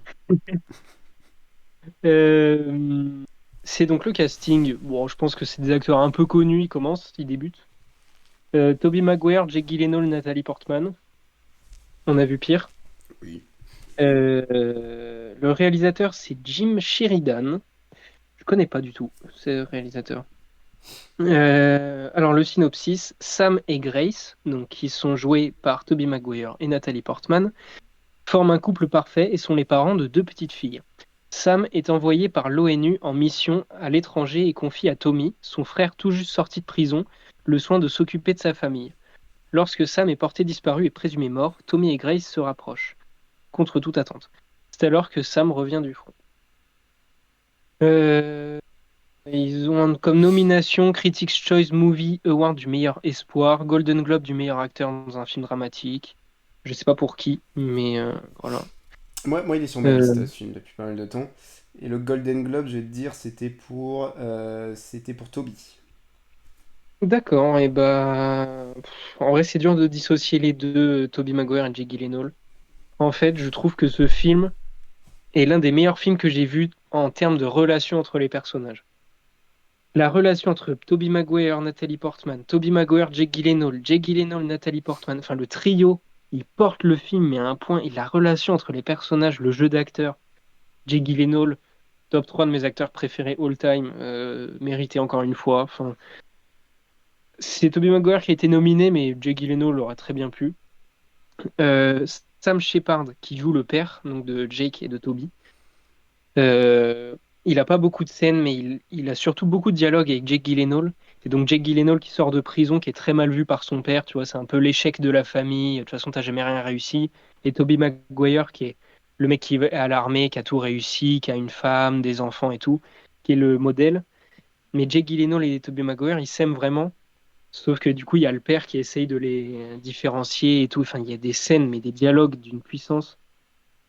Et donc, bon, je vais pas spoiler du coup parce que tu vas le regarder, mais juste la relation entre les personnages, elle est extraordinaire. Euh, et juste la dernière phrase, je ne dis pas qui l'a dit, quelle est la situation. La dernière phrase du film, incroyable. La phrase, elle est tellement symbolique du film et tellement. Donc, franchement, ce film, je ne peux que recommander ce film. Allez le voir, ça dure que 1h45, c'est rapide, c'est efficace, c'est génial. Voilà. Moi, il est sur ma liste depuis pas mal de temps, puisque voilà, je suis également amoureux de Jake Gyllenhaal. Et ouais, en vrai, il me donnait envie, mais là, du coup, je pense que je vais pas tarder à le voir non plus. Euh, ouais, non, en vrai, c'est ça aussi qui est bien dans ce podcast, c'est que du coup, on se donne envie, je pense, de Ouais. regarder des trucs un peu plus rapidement que prévu. Ok, Ouais. Brothers, ouais, et puis en plus, c'est le réal, j'ai vu de Au nom du père, qui a été un film giga oscarisé et tout. Ok. Donc ouais. Ok, Brothers. Ouais, je risque de le voir, même si j'ai beaucoup de films à voir et que je suis pas le plus grand fan de Portman ni de Maguire. Mais ok. Bon, il y a Gyllenhaal, donc ça compense. Ok, alors on passe au podium pour moi. Troisième position, et c'est un film français. Un film français que je voulais voir depuis très longtemps, malheureusement. Devine quoi? Il passe pas au cinéma? Voilà. Film, alors d'une réelle un peu particulière, puisqu'on la connaît surtout en tant qu'actrice, c'était son premier film. Charlotte Lebon, réalisé Falcon Lake, que j'ai enfin pu voir. Malheureusement pas au cinéma, parce que putain, ça doit être une expérience au cinéma. Falcon Lake, je pense que c'est l'un de mes films français préférés. Bon, il y a toujours La Haine en première position, donc on n'atteindra jamais, je pense, ce truc. Mais Falcon Lake, ce que ça m'a mis dans la gueule là encore. Alors, c'est un film qui est absolument déjà magnifique esthétiquement. Alors, j'y connais rien techniquement et au niveau des caméras et tout, mais j'ai entendu dire que c'était un film qui utilisait une certaine pellicule que plus personne n'utilisait au cinéma. Donc déjà, Charlotte D'accord. Lebon, elle se pose là en mode je veux qu'il y ait une vraie identité visuelle à ce film, et putain que c'est réussi, le film est absolument magnifique. Mais magnifique.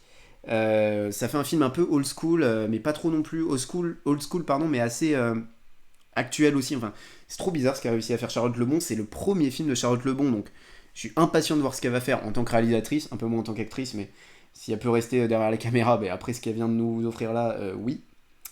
Elle a été d'ailleurs nommée au César pour justement meilleur premier film. Elle ne l'a pas eu pour, je crois, Saint-Omer. Bon, en vrai, le film est sympa, mais à côté de ce truc-là, ça n'a rien à voir. Donc, c'est l'histoire de Bastien, qui vient avec sa famille dans une autre famille. Ils vont au Québec. Ils vont au Québec ou au Canada, dans une toute petite région. Alors, c'est quoi la région? Oh, il n'y a pas marqué, mais au bord d'un lac au Québec. Euh, et en fait, il va y avoir une relation qui va se créer entre Bastien et Chloé, donc qui est la plus petite enfin la plus petite, qui est la petite fille de la famille, mais qui a 3 ans de plus, je crois, que Bastien, qui a quand même un écart d'âge. Mhm. Euh, et Bastien, lui, va être amené dans des soirées avec Chloé où tu vois qu'il y a une différence d'âge, etc. Alors c'est un film qui, sur certains aspects, m'a rappelé 90s de Jonah Hill, qui est un super réal, Jonah Hill, putain. Lui aussi, tiens, bah, tu vois, Charlotte Lebon, et Jonah Hill, deux acteurs réputés, mais Ouais. deux réals de zinzin. Et 90s de Jonah Hill, qui est un film que j'adore, je trouve que ça m'a un peu rappelé ce truc-là, avec un petit, voilà, qui va essayer de s'incruster dans un groupe de personnes un peu plus âgées, parce que voilà, il essaye de se trouver, quoi. Et, Mhm. et c'est un film qui traite de ça, d'un premier amour adolescent qui ne dure qu'un été, de la découverte de son corps, de la découverte de plein de choses, de la découverte de ce qu'est l'amour, de la découverte aussi des relations humaines et de ce que ça peut impliquer aussi de mentir, des doutes, de plein de choses. Et c'est un film qui est très très très bien écrit et surtout infiniment bien réalisé. Alors, au niveau du casting, il n'y a aucun nom vraiment connu, quoi. Euh, on a donc Sarah Monpetit, qui est donc celle qui est la québécoise, qui reçoit donc Bastien chez elle, donc interprète Chloé, et qui est une superbe actrice.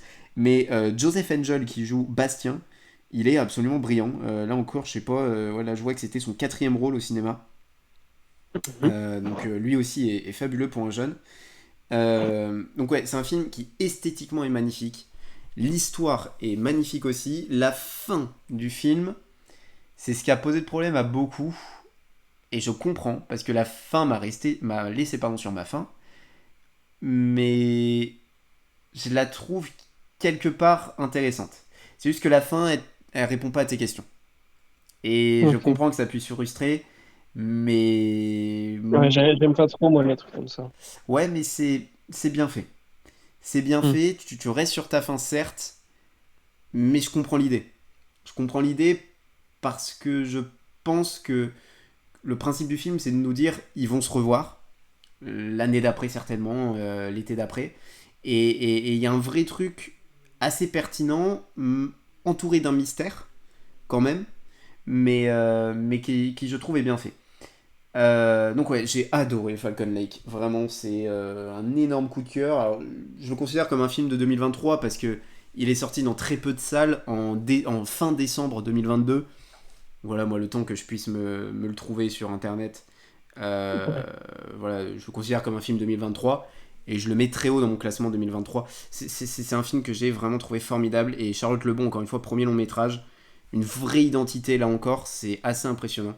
Donc Falcon Lake, génial, absolument génial et quelle honte qu'on ne l'ait pas eu encore une fois dans plus de salles parce que j'ai trouvé ça génial. Ok, ok. Ta troisième place du podium, quelle est-elle? Un film de 1992, Des Hommes d'honneur, avec Tom Cruise et Jack Nicholson, mais aussi Kevin Bacon, Aaron Sorkin, Demi Moore. Et voilà, mais c'est surtout Jack Nicholson et Tom Cruise qui sont incroyables dans ce film. Ça dure 2h18.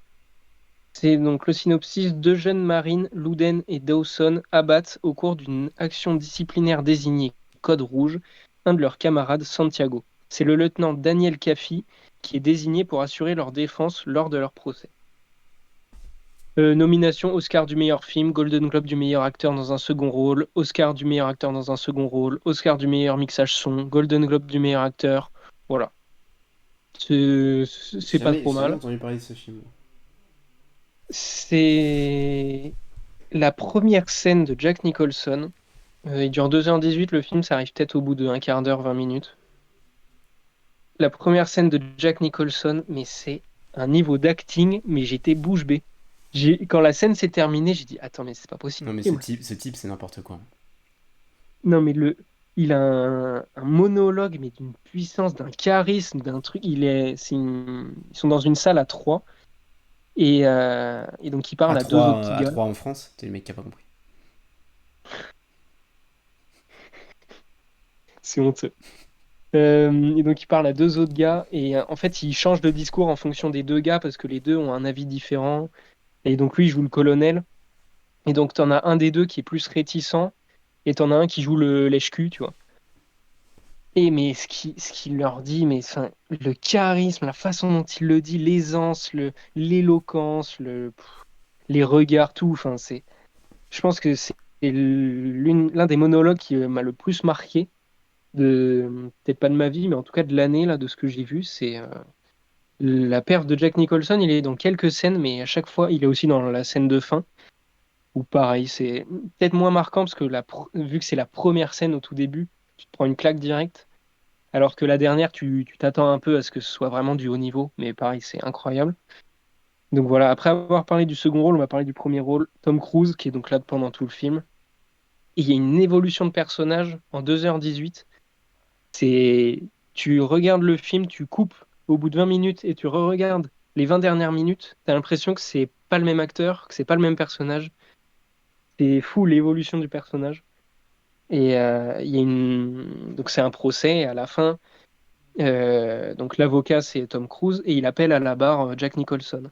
Et donc il y a un affrontement de dialogue, enfin d'éloquence entre les deux, mais t'as l'impression que même les gens sur la scène, enfin pendant le film et pendant le tournage, à côté, ils étaient là en disant putain, on les laisse tranquilles tous les deux et on les laisse parce que là on vit un moment. Et les deux, ils se livrent à un combat incroyable.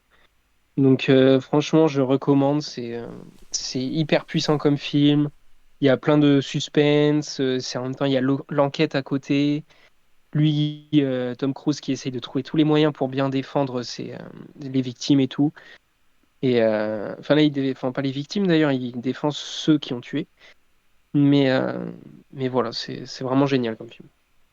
Ok, je connaissais pas du tout. Je crois que le titre me disait un truc, mais sinon, pas plus que ça. Mais du coup, j'irai le voir. Parce que j'aime beaucoup Nicholson. Je suis moins fan de Tom Cruise, mais Tom Cruise, ces années-là, c'était autre chose. Donc ouais. Donc, moi, c'est un film que j'irai voir, mais je connaissais pas du tout. Ok, je vais le rajouter à ma liste. Ma deuxième place. C'est aussi un film. Alors non, moi c'est un film des années 80, non 90, attends. Non, 82, moi. Film de Ok. 1982 de Martin Scorsese avec Robert De Niro, La valse des pantins. Ah Déjà, oui. le titre du film en VF est magnifique. The King of Comedy en VO. Mais La valse des pantins, putain, ils se sont vraiment fait chier pour le titre et c'est trop bien. Euh, un film que j'ai trouvé absolument fabuleux. On parle de l'humoriste en herbe Rupert Pupkin qui tente de percer dans le show business en harcelant son idole, qui est un présentateur d'une émission télé tardive qui ne souhaite qui lui pardon n'en a absolument rien à foutre. Hein. Lui forcément, il se fait harceler, il veut que le gars le laisse tranquille. Euh, De Niro, enfin bon Robert De Niro, est-ce que tu veux rajouter quelque chose? Fais voir les Il a noms. eu un neuvième enfant il y a pas longtemps. Voilà. Je sais pas si vous aviez l'info pour Al Pacino aussi. Rien au César, ce truc. Je suis complètement choqué. Aux Oscars, pardon. Par contre, pas mal au BAFTA, donc, mais c'est pas un film anglais pourtant, je comprends rien. Attends. Scorsese de Niro, non, c'est américain et ça a eu des nominations au BAFTA. Je comprends rien. Peut-être pour film étranger ou. Je comprends pas pourquoi. Au BAFTA, ça a quand même eu lauréat du meilleur screenplay, donc du meilleur scénario, je suis complètement d'accord. Nominé pour meilleur acteur pour De Niro, meilleure direction pour Scorsese, et meilleur supporting actor pour Jerry Lewis, qui joue donc le présentateur. Euh, c'est un film qui est absolument brillant, qui est hyper touchant et qui a un vrai, je trouve, message sur un message d'humanité profond, notamment sur la fin de film et ce que fait De Niro à la fin, où tu sens que le mec est complètement paumé, c'est un mec qui vit chez sa mère, qui se sape hyper bien, qui met des costards et tout quand il sort, mais juste pour faire bonne figure et pour que son idole le remarque. C'est un mec qui est proche de la Ça fait folie. penser à Joker un peu. Ben, c'est ça qui est fort. Parce que, bon, on le sait, De Niro joue dans Joker. Et lui, là, De Ouais, Niro joue le présentateur. Et c'est ça que je ouais. trouve brillant, quoi. Et je trouve que du coup, Joker devient encore plus brillant, voilà, ce chef-d'œuvre absolu, devient encore plus brillant maintenant après avoir vu La Valse des Pantins. Mais oui, si vous avez aimé Joker, vous allez adorer, je pense, La Valse des Pantins. Puis surtout quand t'as ce lien-là avec De Niro. Mm. Euh, le film est brillant et la fin est tellement touchante, tellement vraie et je trouve tellement réaliste. Ça m'a vraiment. Ça fait réfléchir, c'est le même. Mais non, tu vois, c'est un vrai truc, je trouve, sociétal et un vrai message profond que je trouve absolument brillant. J'ai pas grand chose à dire, pour moi, c'est un chef-d'œuvre. Voilà, De Niro est extraordinaire. Euh, Puis il y a quelques parties aussi assez drôles. Et ouais, là, tu vois, non, mais c'est. Enfin, bref, c'est un film absolument génial. Si vous avez aimé Joker, allez voir La Valse des Pantins parce qu'il y a effectivement énormément de liens. J'ai pas grand chose à dire, si ce n'est que pour moi, le film est quasiment parfait. Voilà, ça dure pas longtemps, ça dure 1h50. C'est sur Netflix, je crois. Je crois qu'il est sur Netflix. Donc, Ok, ouais. ouais. Euh, Regarde, je pense. Franchement, faut voir ce truc, c'est un chef-d'œuvre. Voilà. Pas grand Ok, chose à ok. rajouter. Ta deuxième position. Alors, là, je vais parler longtemps. Attention. On l'a vu tous les deux, mercredi dernier. Spider-Man Across the Spider-Verse, je pense que tout le monde en a entendu parler. Là, il y a écrit 1h55, mais il dure 2h20, je crois. Ouais. C'est réalisé par Joaquim Dos Santos, Kemp Powers, Justin K. Thompson. Bravo à eux, déjà. Parce que moi, le truc qui ressort du film, enfin, après tu me diras ce que tu en penses, vu qu'on l'a tous les deux vu, l'animation est extraordinaire. Depuis quelques jours, là, je regarde des critiques et tout. Et il y a eu quelques comparaisons à ça, et moi, dans mon analyse, je trouve que c'est le Avatar du film d'animation. C'est un film avec un scénario étoffé, mais qui n'est pas non plus le plus grand scénario de l'histoire, mais dans la technique, dans les effets visuels, enfin, moi, il y a une scène, la première scène de combat, avec le vautour, là, avec le design trop stylé en papier et tout, là. Mais cette scène, quand ça s'est terminé avec la scène, le dialogue entre Gwen et son père, quand la scène s'est terminée, j'ai dit, mais je chiale sur le poulet, j'étais à deux doigts. Et donc l'animation est extraordinaire, vraiment. Enfin, je pense que je vais aller le revoir juste pour ça, en fait, juste pour revoir les prouesses techniques de ce film. Après, c'est qu'une première partie, donc j'ai un peu de mal à juger le film parce qu'en fait, il nous manque la moitié. Donc, c'est compliqué de dire ouais, c'est meilleur que le premier film parce que le premier film, de A à Z, le film se termine.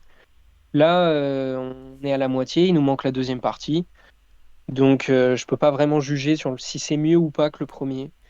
Mais là, il est peut-être beaucoup plus lourd que le premier. Il y a énormément de détails, énormément de d'easter eggs pour les fans de Spider-Man. Euh, il y a même des gens qui disaient que pour les épileptiques, c'était peut-être pas fou. Et j'avoue que je suis d'accord. Il y a quelques scènes où ça va partout. Il y a des moments où on doit lire un petit truc qui est écrit en bas. Puis en même temps, il y a une scène d'action. Puis en même temps, en haut à gauche, il y a un truc écrit, machin. Puis c'est un peu brouillon à un certain moment. Mais oui, c'est un chef-d'œuvre d'animation. Euh, et très très hâte de voir la seconde partie parce que j'ai adoré la fin avec le cliffhanger et tout, c'était génial. La scène entre Miguel et O'Hara et lui, là où il y a la poursuite sur l'espèce de train, là, avec tous les Spider-Man et tout, et le dialogue et tout. Enfin, moi j'ai adoré cette scène, elle était mythique. Donc voilà, film chef-d'œuvresque, mais on attend la deuxième partie pour en dire tout le bien. Ouais, je suis assez d'accord. L'animation et je trouve qu'ils ont step up encore et c'est fou quoi d'avoir step up sur le premier Ouais. qui a révolutionné le cinéma d'animation. Enfin, moi, je remercierai jamais assez ces Spider-Man de nous avoir offert Intergalactic qui est, je pense, mon Ouais. film préféré d'animation quoi. Et enfin, voilà, le lien est fou. Mais en termes d'animation, moi, alors, je suis très peu dans le film d'animation, mais ouais, effectivement, je pense que c'est le plus beau que j'ai vu de ma vie quoi. T'en as pris plein la gueule. Je trouve que parfois, j'ai eu des problèmes avec certaines scènes sur l'animation. Alors, des problèmes, j'abuse, mais je trouve que je pense à deux scènes, notamment avec le daron de Gwen, où ils ont mis la saturation au max. Bon, j'ai trouvé ça un peu too much, mais c'est les seuls trucs. Voilà. Sinon, l'animation, je l'ai trouvé parfaite de A à Z. Mais là, quand ils ont mis la saturation au max sur les scènes avec le daron, ouais, bon, un peu too much, mais Mm. sinon, voilà. Je trouvais ça parfait dans l'animation. Je le trouve peut-être un peu long, le film. Je pense qu'il aurait gagné à durer, allez, 10-15 minutes de moins. Euh, mais non, sinon, c'est absolument grandiose. La communication, par contre, va falloir faire quelque chose parce que si pour la dernière partie, ils nous mettent absolument 45 extraits du film sur Twitter, je vais commencer à tout casser, frère, j'en peux plus. Euh, une dédicace aux mecs qui sont partis pisser pendant la meilleure scène du film, à mon sens. Ah, j'ai Euh, pas fait gaffe. ben, enfin, moi, ma scène préférée, en tout cas pas la meilleure, mais ma préférée, c'est quand ils sont sur le toit avec Gwen, Miles et Gwen, et tu sais qu'ils sont à Ah oui, l'envers. ah oui, oui. Là, je t'avoue que bon, c'était un peu les émotions. Et il y a des gens qui sont partis pisser pendant cette scène, quoi. Frérot, concentre-toi. Mais non, j'ai beaucoup aimé aussi Spider-Man 2099, qui est, je trouve, un antagoniste qui a des nuances. C'est rare chez Ouais. Marvel pour le noter. Euh, ouais, j'ai quelques réserves sur la VF que j'avais beaucoup aimé sur le premier. Je trouve que Miles Morales c'est très bonne VF de Stephen Bach, énorme VF pour Spider-Man 2099, mais c'est juste Mathieu Kassovitz, pardon. Mm. Donc bon, ça joue. Par contre, la VF de Gwen Stacy, je suis moins fan. Shirin Ouais. Boutella, Mais ils euh, ont changé. En fait, ils ont ouais, changé par rapport au premier film, je comprends pas ouais, ça. ouais, j'ai pas compris non plus. Je n'ai pas trouvé que c'était une bonne VF. J'étais un peu déçu. Ouais, moi j'ai eu un peu de mal. En fait, surtout dans les dialogues au début avec l'action et tout, je trouvais que le son était un peu mal géré. On n'entendait pas exactement ce qu'il disait et tout. Hmm. Enfin, il y avait des trucs un peu bizarres. Donc ouais, pas fan de Mais- ça. Apparemment, il y a Donald Renew qui fait un caméo à un moment dans le monde de Ah ouais? Spider-Man. Là. J'avais pas fait gaffe. Ah Euh, oui, oui, oui. Il fait le Spider-Man qui est chez le psy, là. Tu sais, ok, qui pleure, là. ok. Ouais. Ah ouais, un petit caméo quoi. Donc non, j'ai trouvé ça absolument génial. Voilà, pas grand chose à rajouter parce qu'effectivement j'attends aussi la deuxième partie. Je sais pas si j'avais un truc. Ouais, non, on peut parler aussi de l'annonce qui a été faite. Donc on va avoir des live action Miles Morales. Ah oui. Ça va voir comment ils utilisent ça. Parce qu'en fait, s'ils adaptent Spider-Verse en film, allez vous faire foutre, quoi. Mais, Bah ouais, ça va pas être. Ouais. Non, peut-être ça un dépend. autre Miles Morales dans un autre univers. Ouais.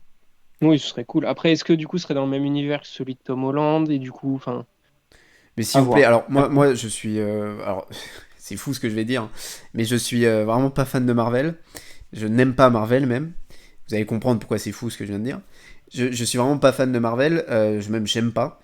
Euh, et j'ai peur en fait qu'on se tape un truc comme un autre, tu vois. Un Spider-Man Oui. comme les autres. Et alors que là, moi j'attends vraiment un truc coloré, un truc, tu vois. Et beaucoup de gens font déjà leur fantasy cast.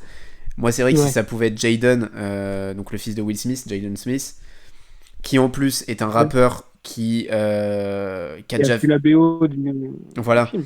Et qui a l'habitude de ce genre de son-là, très. Enfin, je sais pas comment exprimer ça, mais très coloré, très sunset, très. Voilà, Hmm. moi, je suis pas le plus grand fan de Jaden artistique, enfin, de ses sons, quoi. Mais son banger, juste son feat avec Kid Cudi, moi, ça me suffit. Euh, donc ouais, moi si je pouvais avoir Jaden et puis qui est un grand acteur qui est juste le fils de Will Smith et qui a juste joué dans qui joue depuis qu'il est gamin quoi, il est enfin à la recherche du bonheur donc Ouais.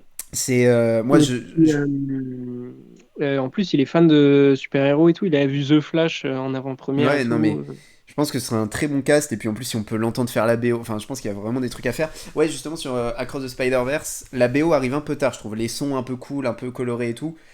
Ouais. Ils arrivent un peu tard, mais quand Ouais, ils arrivent. la BO du premier est meilleure, mais Ah non, moi, je préfère celle du deuxième, justement. ah ouais? Bah, en fait, En si fait, tu ça dépend prends. des scènes. Ouais, c'est ça. Si tu prends les sons à part entière, peut-être que je prends la BO, la première BO. Mais sur les scènes en elles-mêmes, Oui, la oui, deuxième je suis la d'accord. deuxième, voilà, je préfère le 2. Ah si, Euh, il y a un truc qui m'a énervé.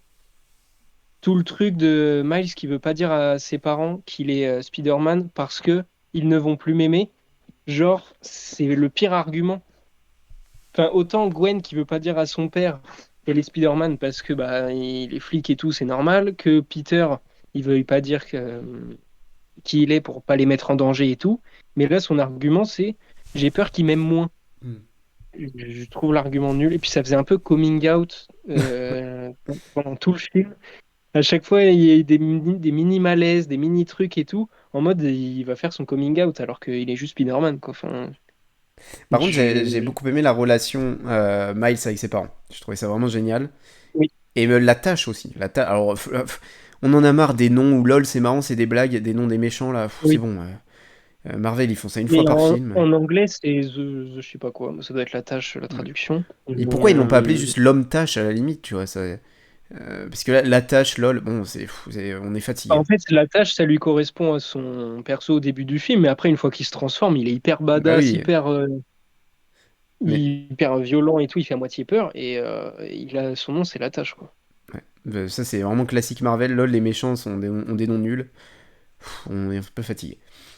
Donc, ouais, non, c'était génial et hâte de voir la fin, la troisième partie. Ouais. Beyond the Spider-Verse, quoi. Là, c'était pas Across the Spider-Verse, d'ailleurs, c'était Seul contre tous. Oui, non, mais après, ils ont changé et tout. Enfin, Ah ouais, ils ont rechangé.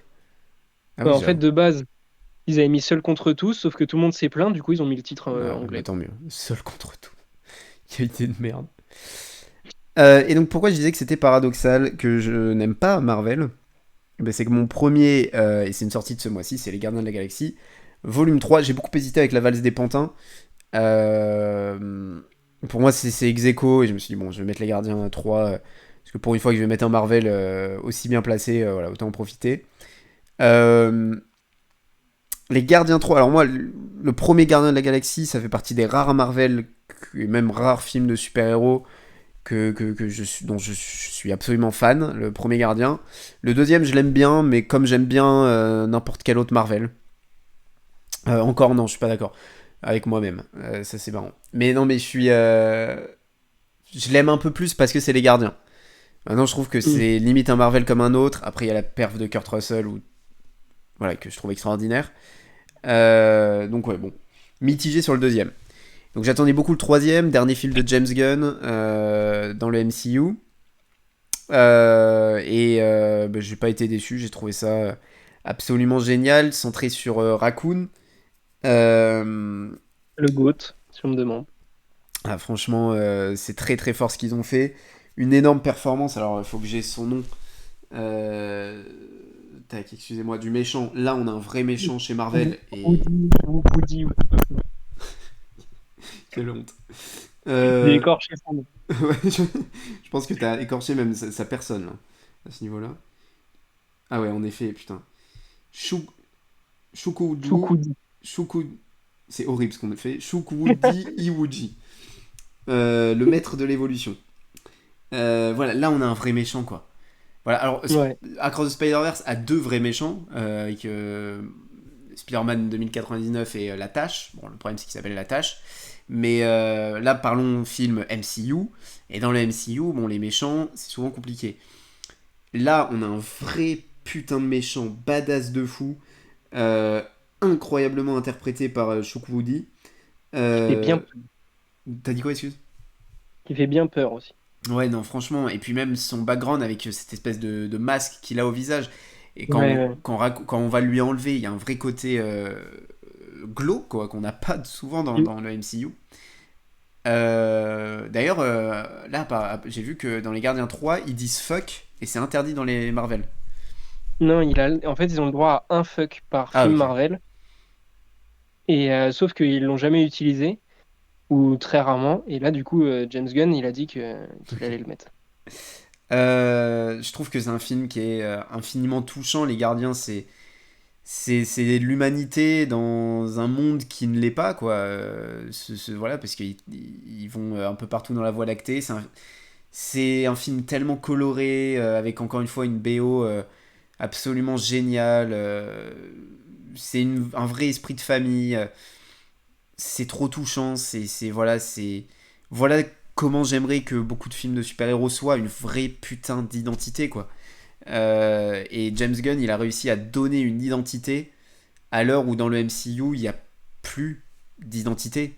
Ou alors Mm. dans des petits projets comme si, voilà, genre le truc avec Gabriel Garcia Bernal, là, les vampires, là, je sais pas quoi. Le truc en noir et blanc, là. Ah oui, oui. Ouais, Werewolf by Werewolf by Night. Night. Où là, voilà, on a une vraie identité. À la limite, WandaVision avait une identité de ce que j'ai vu. Euh, Loki, c'est très bien. ok. Tu vois, je trouve qu'il y a plus ce truc-là et James Gunn a réussi à donner une identité à un moment où le MCU c'est compliqué. Euh, et putain, quel bonheur était Les Gardiens de la Galaxie 3. Il y a tellement de scènes géniales.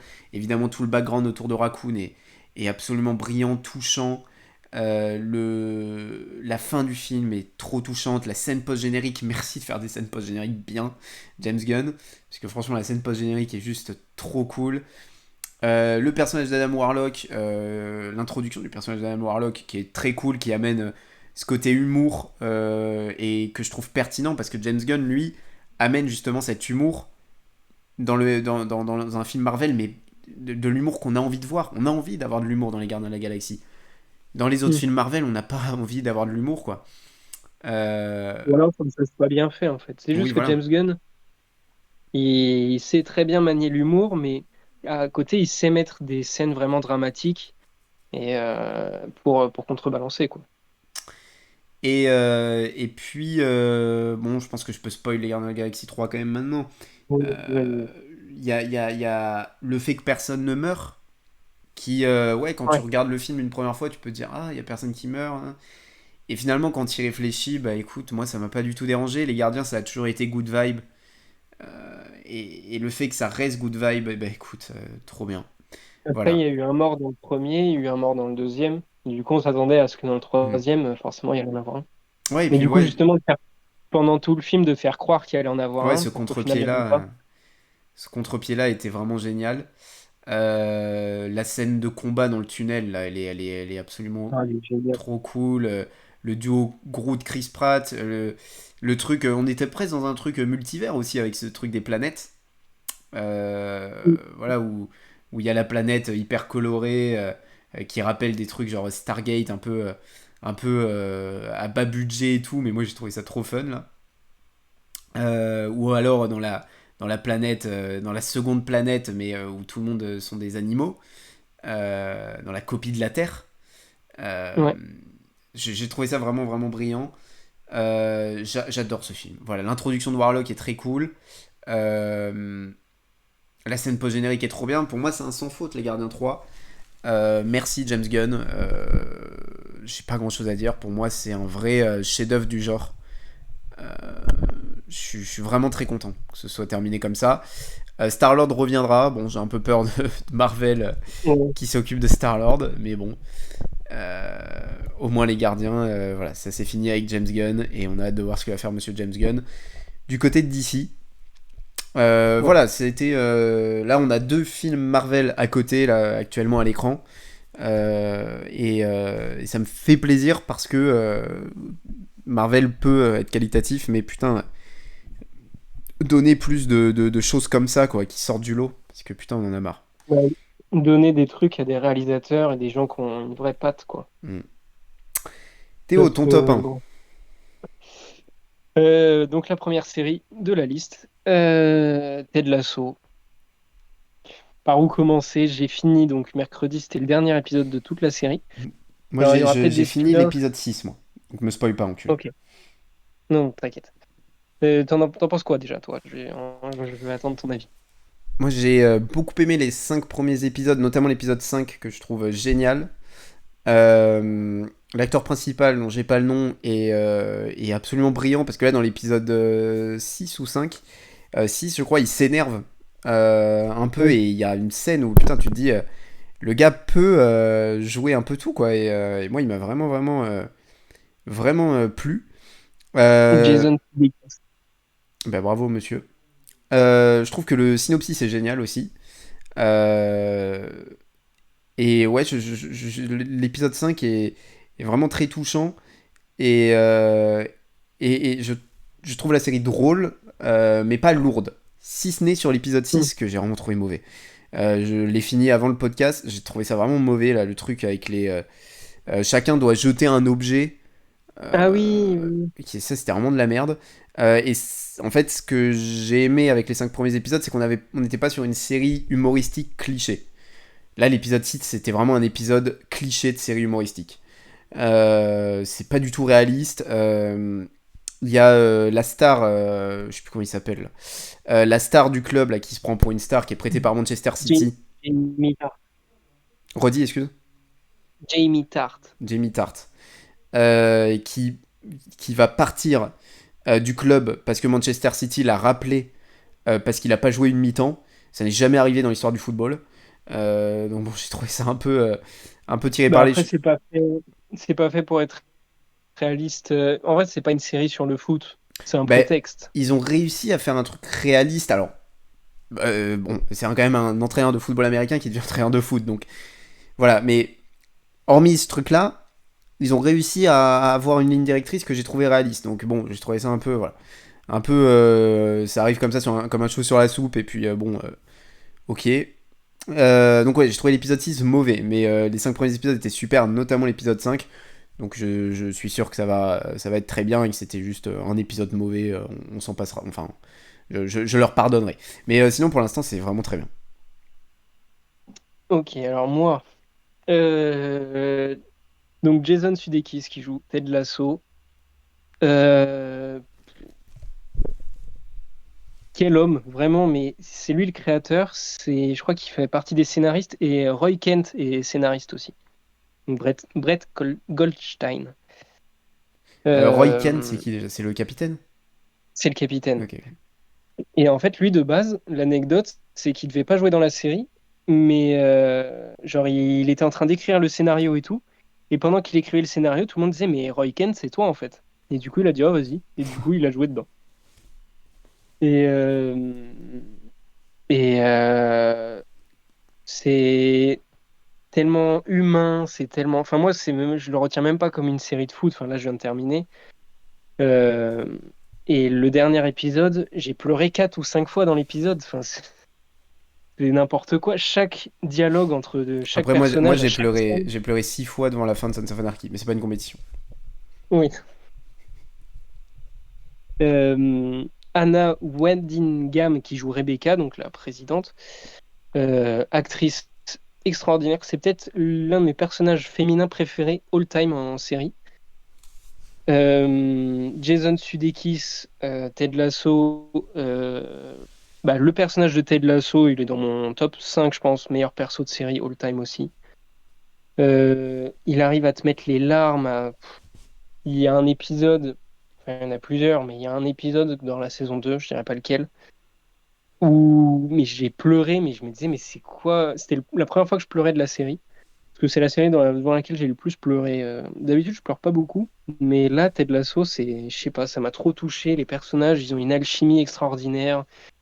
Ils sont drôles, ils sont touchants. C'est une série qui est faite par des psychologues, on dirait, parce que chaque épisode a sa morale, parle de la vie, de l'acceptation de l'autre, de machin, de ne pas juger, de savoir pardonner, de l'amitié, de la famille, en même temps des gens avec qui on a des problèmes et en même temps on s'aime et tout ça. Enfin, c'est tellement beau et donc quand ça s'est terminé là, avec le dernier épisode mercredi, bah c'est la fin. Tu dis au revoir à tout le monde et il y a plein de scènes ultra touchantes entre tout le monde pour les au revoir quoi et c'est juste magnifique. Je pense que c'est la série la plus belle émotionnellement et dans l'abord de je sais pas comment dire. l'abordement, je pense pas que ça se dit, de l'être humain. Et c'est en fait, c'est une séance de psy de 34 épisodes. Et, c'est extraordinaire. C'est quand tu as fini la série, t'as envie d'être gentil. C'est trop beau, quoi. Mais pourtant, t'es toujours un connard. C'est ça Là, qui est fort. Ok, bah moi je vais continuer. En plus, ça se regarde vite, c'est des épisodes de 30 minutes pour la ouais, ouais. plupart. Donc, ouais, mais pour l'instant, ça me plaît beaucoup et c'est très bien fait. Et je trouve que la série est drôle et ne perd pas de ce qu'elle doit faire. Et je trouve que l'humour est vraiment subtil et Mm. j'ai vraiment beaucoup ri à certains moments. Je trouve que c'est très bien écrit. Donc bon, j'ai hâte de voir la suite. Ouais. Ben voilà, en tout cas pour... Alors c'était Apple Télé encore, Ted Lasso, d'ailleurs. Oui, évidemment. Ok, c'est vraiment les côtes. Voilà en tout cas pour nos visualisations, pas du tout le bon terme, du mois de mai 2023. Donc nous on se retrouve le mois prochain. Je vous rappelle que vous pouvez nous écouter sur toutes les plateformes. Donc n'hésitez pas. On se retrouve le mois prochain pour un nouveau top 10. Voilà, avec encore une fois une sélection chacun de 10 films ou séries. Moi je vous dis au mois prochain. Merci de nous avoir écoutés. Bye tout le monde. Ouais, merci tout.